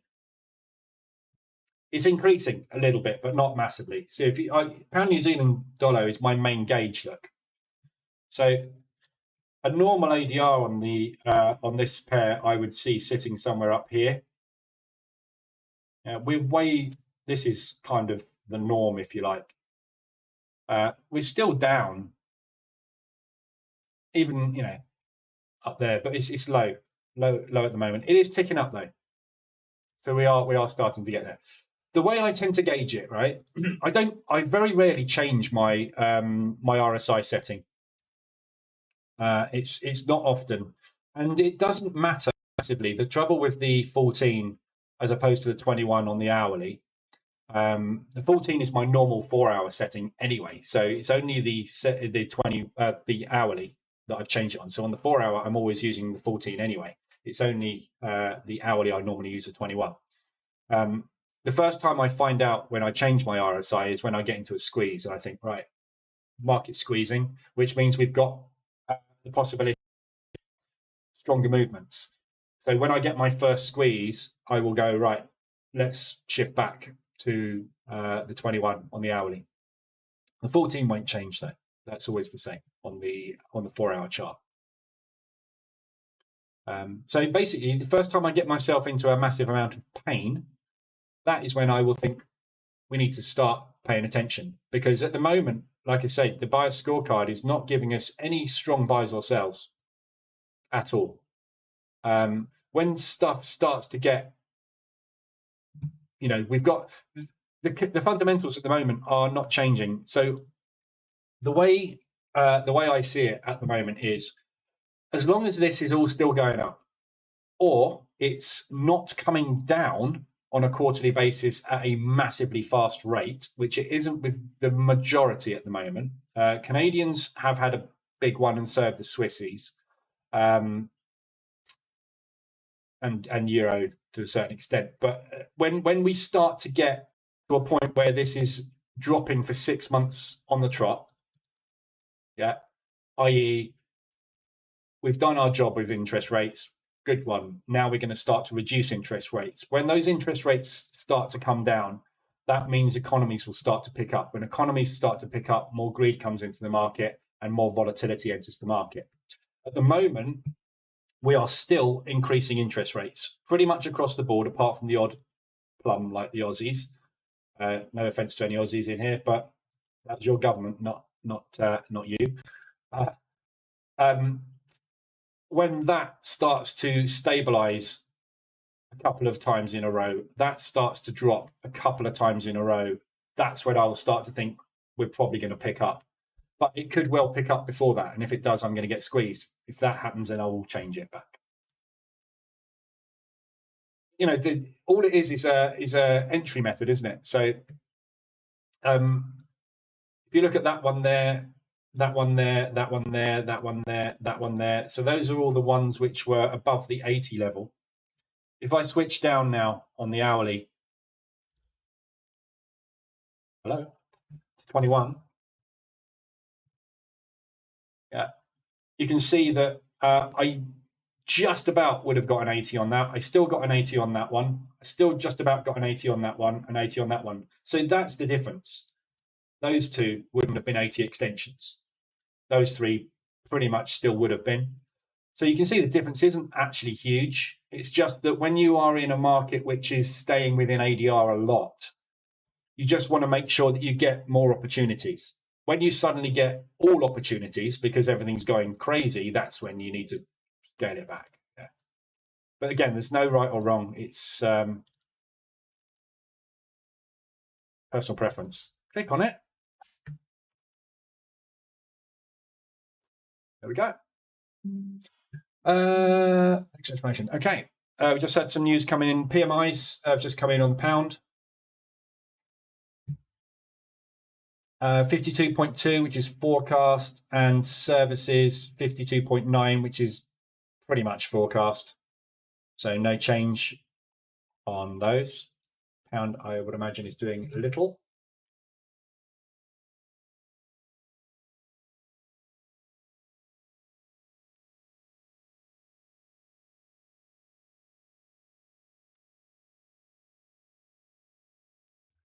Not a lot.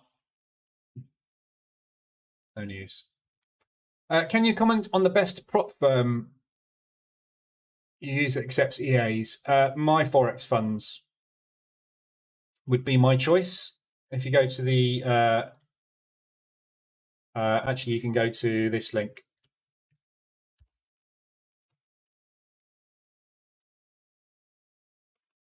That'll take you to my Forex funds.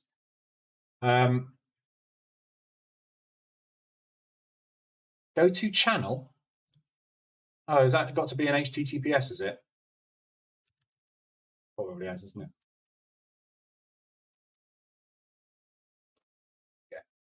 Yeah. So that would go to, I don't know if that's going to take you to the website either, but anyway, there's a link to my Forex funds. So basically, they are the cheapest out there. And they have the best kind of, for me, all I'm interested in when I'm choosing a prop firm is the price of the evaluation, because that is my cost of doing business. Not ridiculous targets from a daily perspective so that I can pass it in a reasonable amount of time. and a decent target. And for the money, these are the cheapest guys out there and the biggest. My Forex funds, they're the most established, the biggest, the best, in my opinion, at the minute. So my Forex funds would be my first choice. EA to my second choice, but they're more of a backup for me. And the reason I like EA is because there are no daily targets. So you can pass same day. So if I need emergency funding, I would use EA. If I need to get some capital fast. Yeah. But I'm also trading at the moment with Fidelcrest. And Fidelcrest I like for two reasons. First, they've still got the 2-for-1 offer on, by the looks of things. They offer 2-for-1 offers, which means you get 2 evaluations for the price of 1. Can't go wrong there, can you? But the second reason I like them is because on their 50k accounts, your profit target is only 5%, which is 3% lower than the other prop firms. However, they are more expensive. So you pay a little bit more, but it's an easily achievable target, much easier to achieve than an 8% target in phase 1. And phase 2, you get paid.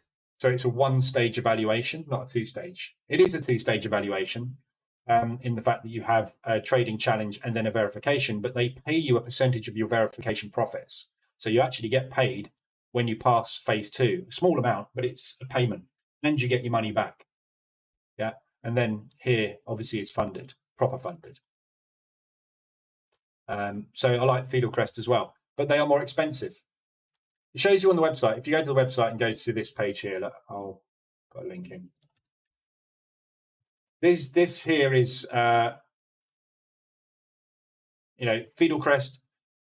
These are the things. The reason I like these guys. Main selling point: 5% target, no minimum trading days, regular 2-for-1 offers, and you get paid on stage 2. Brilliant. They're not the cheapest though. My Forex funds are the cheapest firm, have a fixed daily drawdown, been established for absolutely ages, and fairly quick to pass.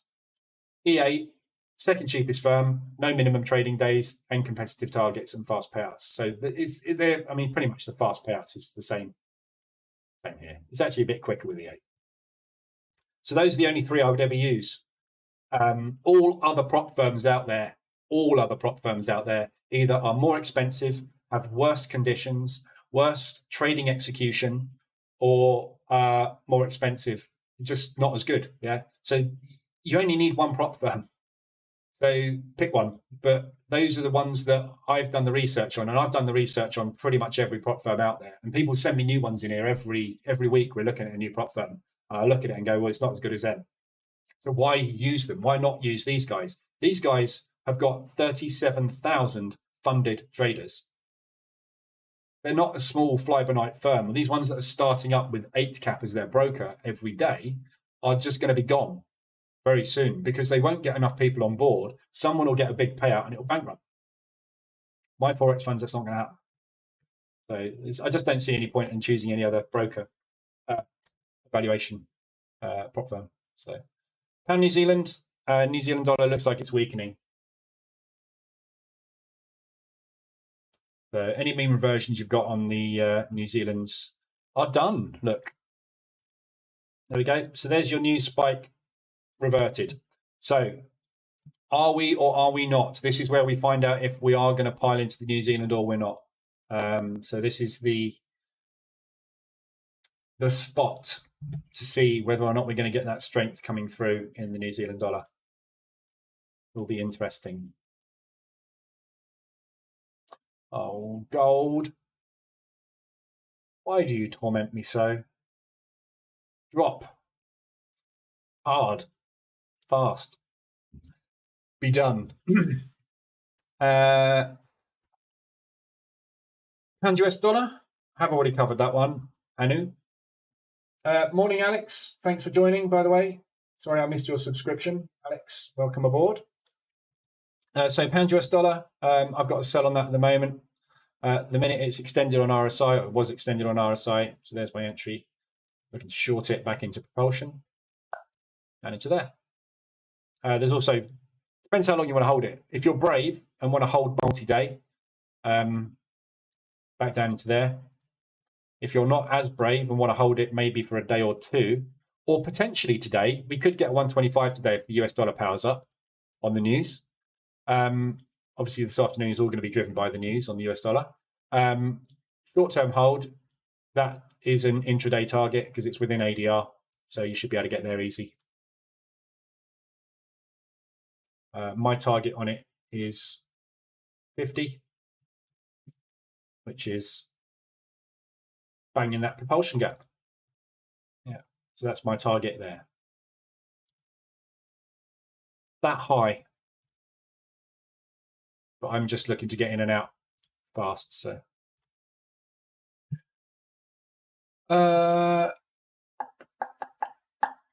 you were bagging these prop firms for their ridiculous drawdown constraints and failure rates not long ago.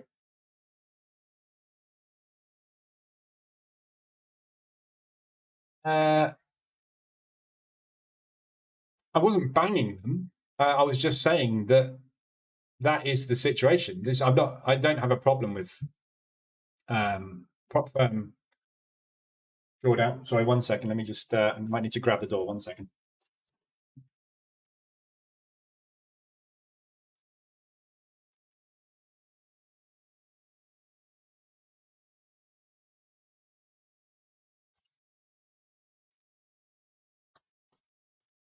Delivery.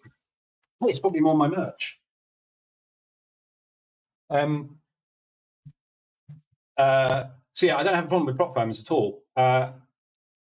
The drawdown is there to protect them. However, it is ridiculous. It is ridiculous. Trying to stick within 5% drawdown is very hard work.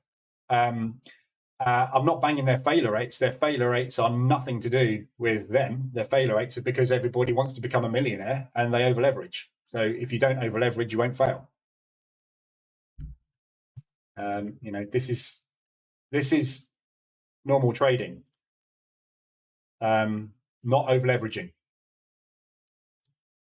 That's what produces the results. Yeah, everybody fails because they over leverage. If you don't over leverage, you won't fail.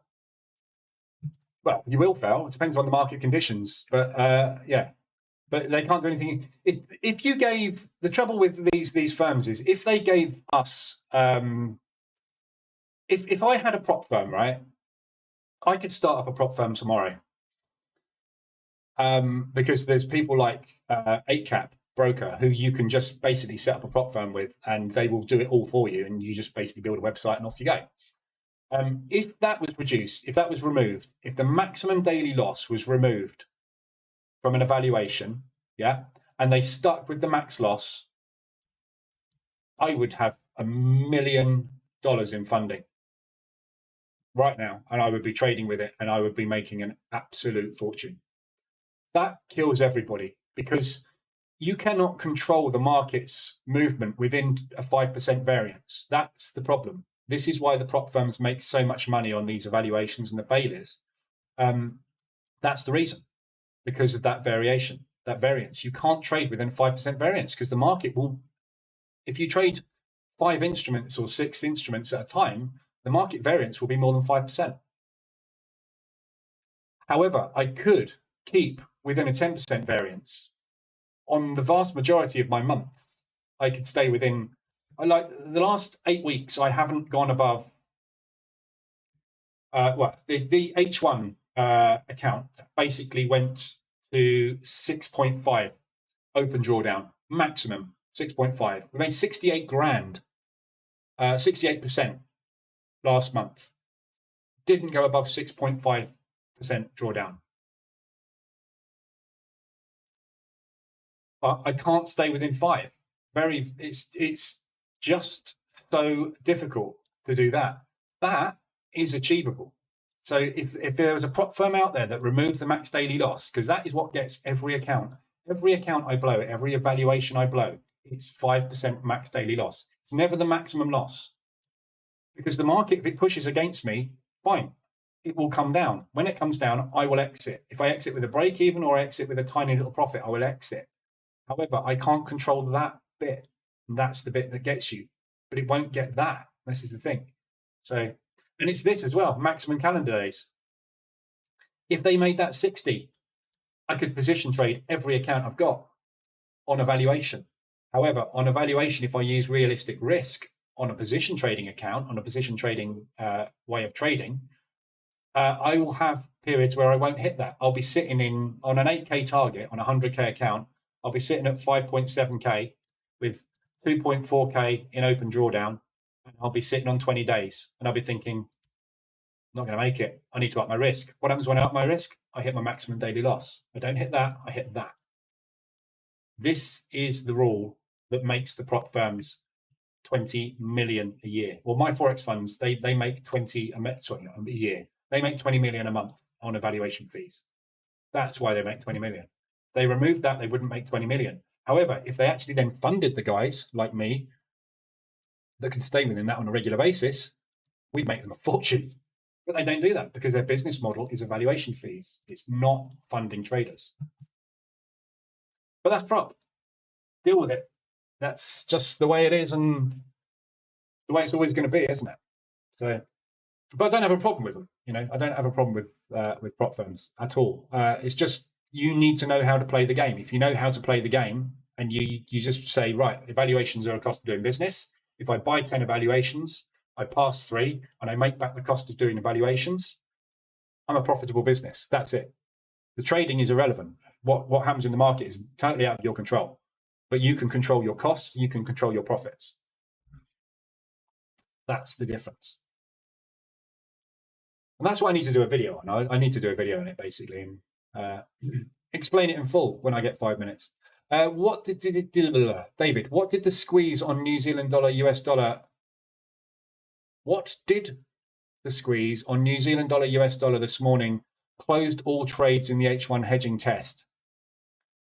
I thought it should stick a half ADR to stay in the trade. What possible setting closed it?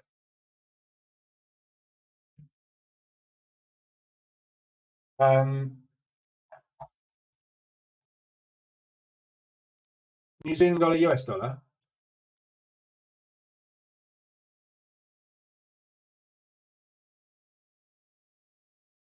Sorry, I don't understand the question.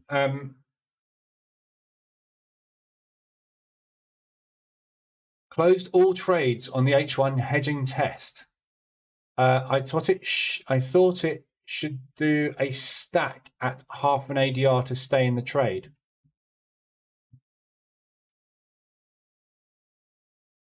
I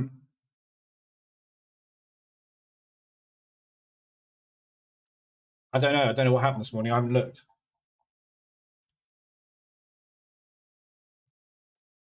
New Zealand dollar, US dollar. Whoa, where are we?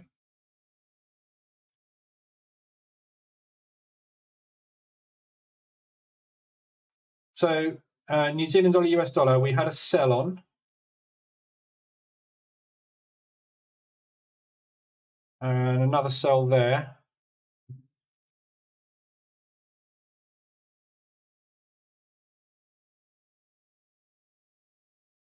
So this one here hit stop loss. Look,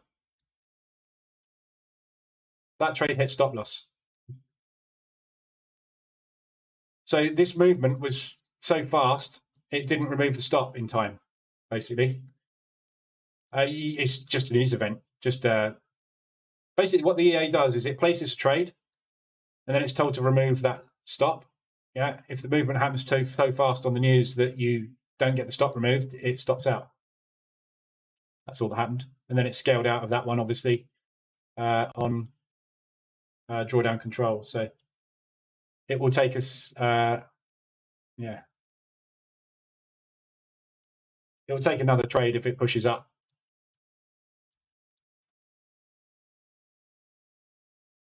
Just an anomaly. You're going to get it. It's going to happen in news events, news spikes. Just this is what happens with news spikes, isn't it?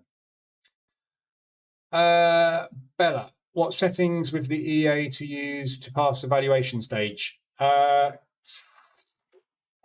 any one you want. If you're going to position trade, you need to hope that you don't get a large squeeze.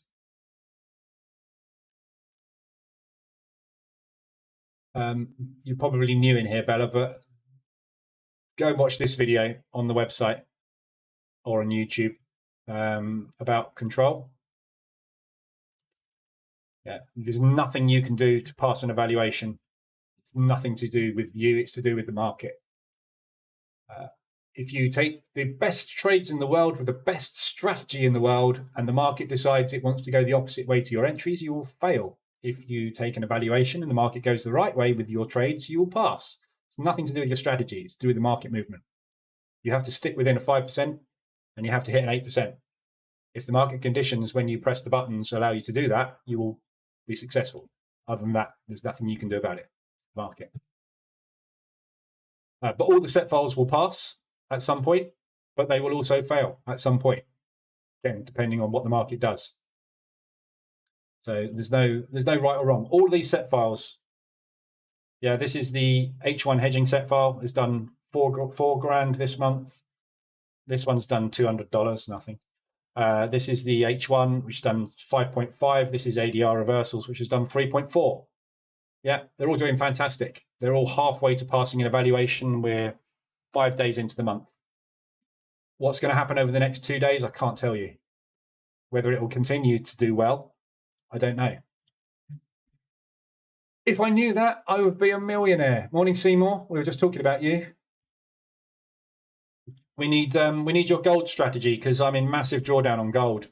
So I need your gold strategy to get me out. Oh, look, the Dow's coming down.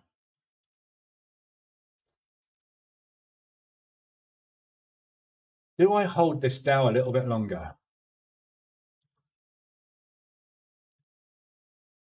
Oh, we could get an ADR on this, couldn't we? So I'm just going to move my TPs down on this.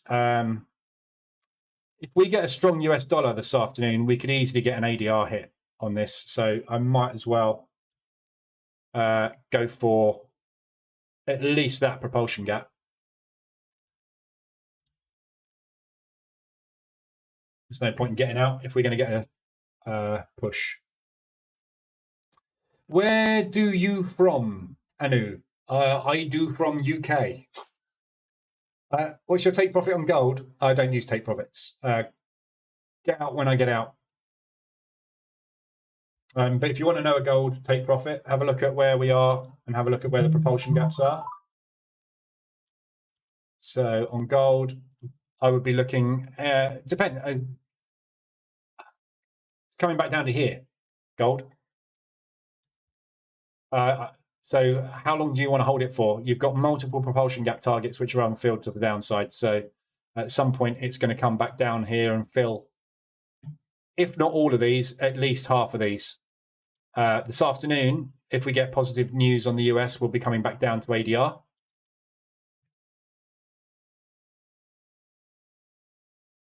I don't know that. I don't do gold. I'm only doing gold on the prop account because it's a proper valuation, and they gave me 2 for the price of 1, so I thought I'll trade gold on one of them. Every time I trade gold, I lose.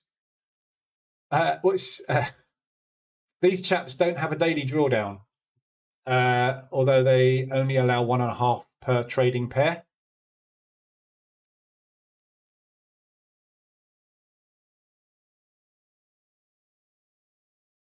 Who's these chaps, Forex Mind? Who are you talking about? Who's these chaps that don't have a daily drawdown? Although they only allow 1.5% per trading pair. Are you talking about fivers? Yeah, fivers is no good. There's no leverage. I assume you're talking about the fivers. So the fivers have a bootcamp program, which you don't have a daily drawdown limit on it, but you only have 1 to 10 leverage. I can't trade on 1 to 10. You see what I mean? There is no prop firm out there that will play by the rules that traders like me need to make money, because there is no trader in the world that is not going to have a losing run. that is not going to have a drawdown on their account, or that is trading in a specific way that they can manufacture money out of this market and extract it on a regular basis without having one of the rules in a prop firm stop that from happening. Yeah. So I can trade on these guys absolutely beautifully without a so maximum loss, no daily, right? But no one in the world can trade with 1 to 10 leverage as a position trader. You can't position trade with 1 to 10, because I will get to a point where I run out of margin. I won't be able to put positions on. It's pointless. The whole purpose of my strategy is to scale in and out of moves. If you only let me scale into half of the move, I can't get out of it. Yeah, so there's always a rule. There's always a rule that gets you for position trading. What they want is everybody using a stop. And as I explain in the bootcamp, and I do in here every single day, if you use a stop loss, you will get stopped out. That's what they want. If you don't get stopped out, they can't make you take another evaluation, can they? It's all fixed. It's all fixed and rigged against you. There are ways and means around it, but you've got to just think of it. Trade it like a business. Don't treat it like a trading account. Treat it like a business. Buy 10 of them, pass some, get over the cost of doing the 10, withdraw them. If you can do that twice without actually having to take 10 more evaluations, you'll make a profit. That's the way to do it. Half. Okay, so they basically squeeze everyone out to rip them off on fees. Yeah, that's their business model. Is their prop firms evaluation. There's no prop firms out there that fund you with real money. There's a few, they do, but they won't fund you with real money until you're in month 2 or 3. Their business model is it's all on the website. Look, go to my Forex funds. Totally upfront with it. Go to their blog. They give you everything you need to know about prop on their blogs. They give you this results page every now and again, and it basically explains how badly everybody's doing and how much money they're making. Yeah, they got 37,000 active accounts funded. Yeah, if you do the maths on the fact that only 19% of people pass phase 1, and of those 19%, only 42% of them go on to make it to funded, and of those funded, only 1% of them actually get paid. It's actually a bit more than that. It's 15% of them get paid. But what it turns out to be is roughly 1 in 1,000 traders ever make it to a payment. When you look at that figure and you look at that figure and do the maths on it, it works out they're making in a region of 22 million a year, a month, and they're paying no more than somewhere between 6 to 7 million out in payouts on those 37,000 accounts, because the average payout is $1,500. Yeah, 1,500 times 37,000. Do the maths on it. It's nowhere near 22 million. That's the business model. Not giving you any money ever. There are firms out there like Fidelcrest, however, that will fund you, but they fund you in phase 3 after they've paid you in phase 2 within these limits. Yeah, and there's other firms out there like CTI. They will fund you with real money, but they're going to want you to prove to them that you can trade for 60 to 90 days before they'll do that. Yeah, no one will give you the money. My Forex funds will fund you after month 2 or 3. But the statistics are something like 0.02% of traders ever get to stage 3.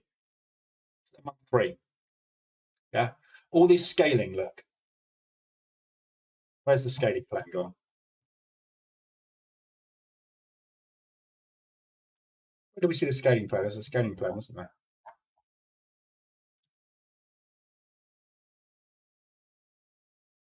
I don't know, wherever the scaling plan is. But, you know, these scaling plans where they basically will scale your account up. Yeah. No one ever gets past their 3rd month. The statistics, it's actually on here, isn't it? I think. It's not on this blog post. It's on a previous blog post, but it tells you the statistics.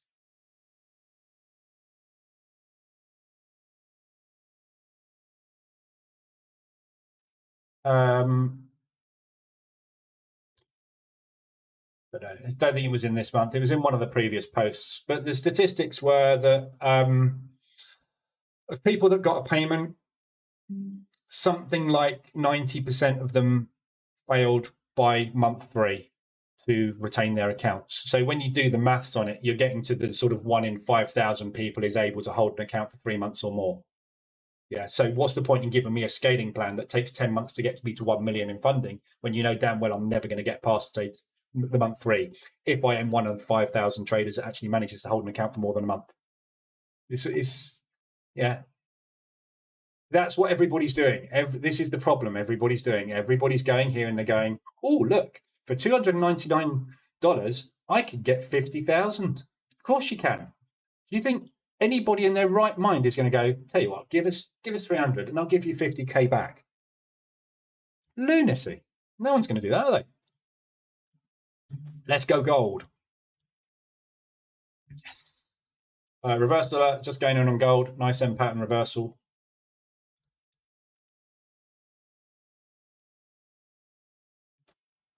I'm having conversion problems to MT4. I'm having conversion issues to MT4. Now I'm having YouTube chat issues. So I had chat issues yesterday, Seymour, but it was mainly with streaming and the internet.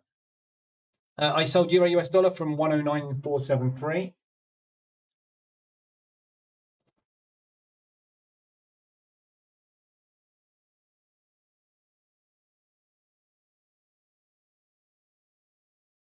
$109.473. You're slightly in drawdown, but that's fine.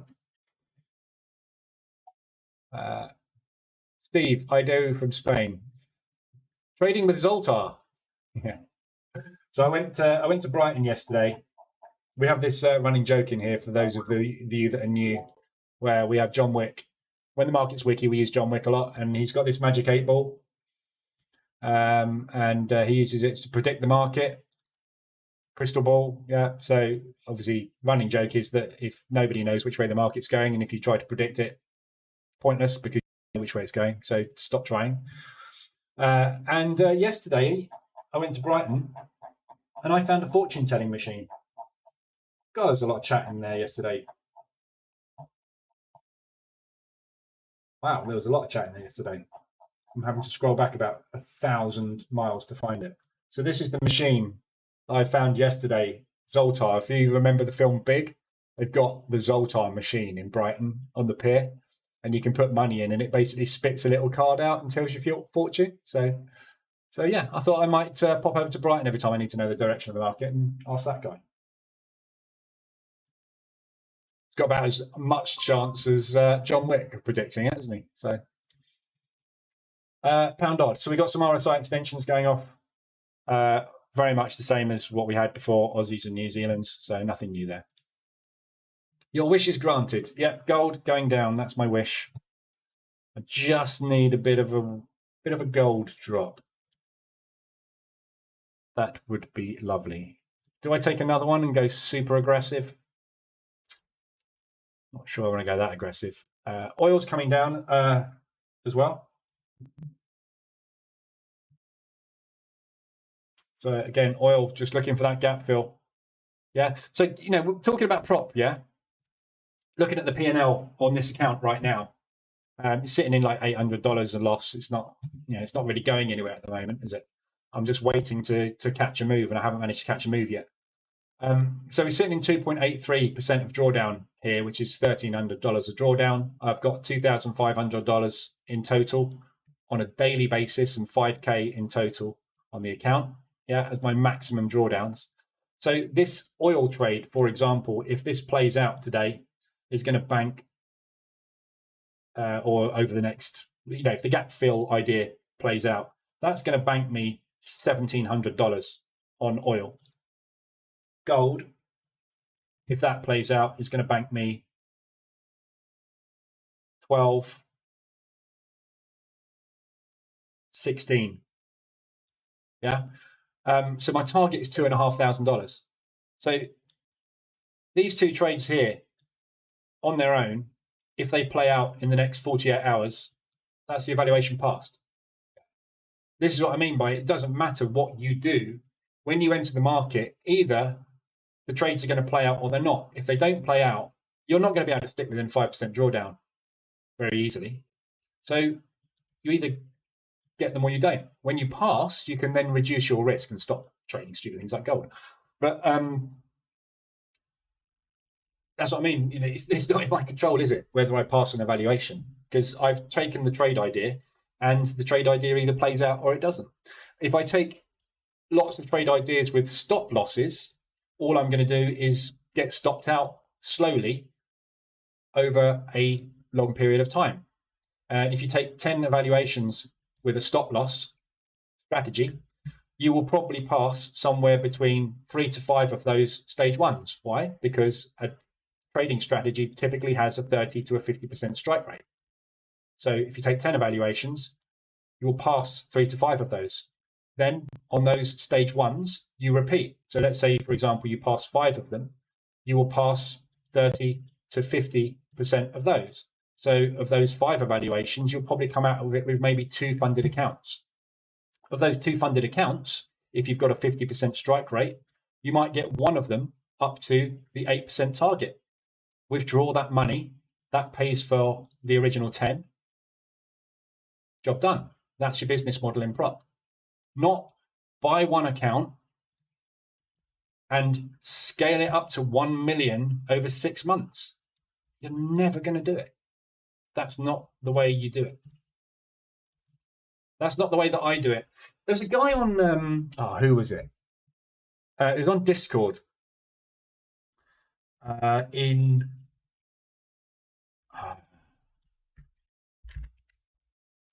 me just find the channel one sec. This guy. So this guy is with Funded Trading Plus, right? Funded Trading Plus is a prop firm run by a signal supplying company, an education company. So there's I can't remember the name of the guys, but basically what they are is they're I can't remember which one it is, but there's an education company. They sell courses basically, and he sells signals, and he's got a live room that you pay monthly for, you know, that same sort of stuff. Basically, he set up his own prop firm with 8cap. Yeah, pretty much the same sort of rules. Yeah, leverage is useless on it, so it's no use at all.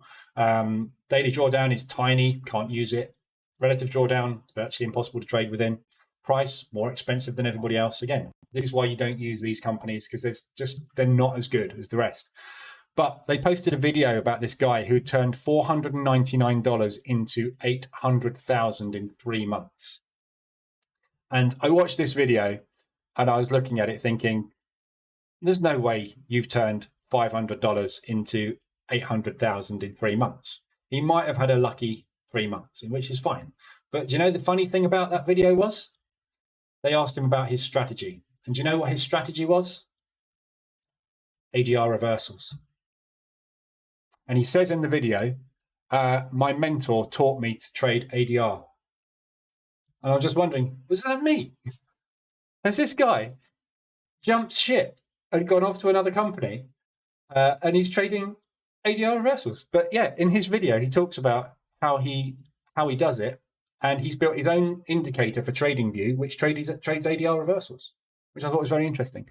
But I didn't believe a word of it, because he's basically paid $500, which I guess which account he's bought is that one. Yeah. So he's bought that account, and he has in 3 months scaled that 100K into 800,000. I don't know where their scaling plan is.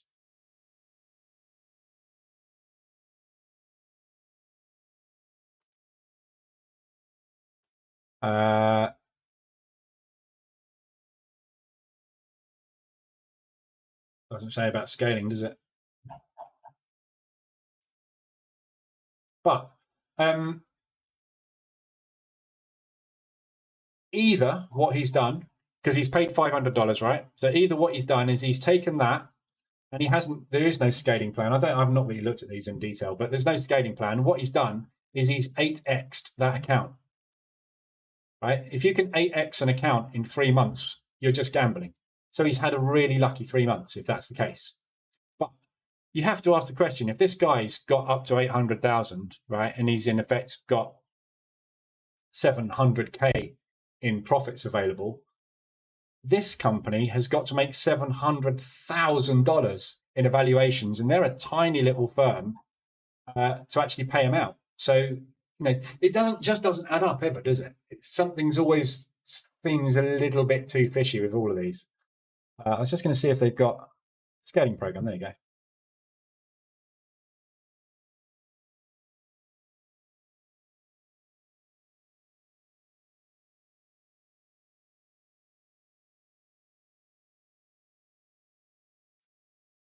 There's no graphic representation of it at all, so can't see it. There's a video.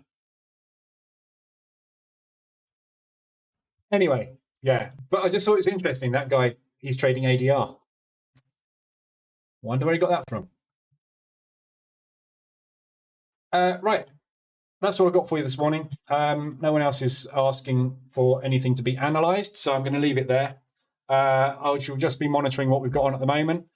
Be aware of the news this afternoon, 1:15, non-farm employment change. That, fingers crossed, will be a positive. We need some positive for the US dollar. We need some push. PMIs at 3 o'clock. So that one I'll be on for. Obviously, I'm back on at 2:20 this afternoon for the New York session. And we'll be watching the PMIs unfold. So if we get some positive movement off of that again, yeah, we're going to get that gold drop. We're going to get that US dollar push, and we'll get the indices dropping as well. So looks like it's starting to think about coming down gold. We've got the reversal alert, which is great. So if we get a retest and then a drop on the way to Asian lows ahead of those figures this afternoon, we could get a nice movement on the US dollar. So we will see what happens, but at the moment we've got a fairly decent US, so fingers crossed that will continue to push today. Thanks for the follow, Royal Right. Welcome aboard. Alex, I think I said welcome to you, didn't I? Can't remember. There's a track. Yeah, so I'm going to go and watch the eye tracking thing now and see if eye tracking looks really bad or looks really good. If it looks really bad, I'll turn it off later. All right. So back tomorrow morning, 7:50, same time for normal morning analysis, London and Frankfurt, and then back this afternoon at 2:20 for the New York session. And give us a thumbs up before we go, like the stream, and I will see you guys later, if not tomorrow morning. Have a good one.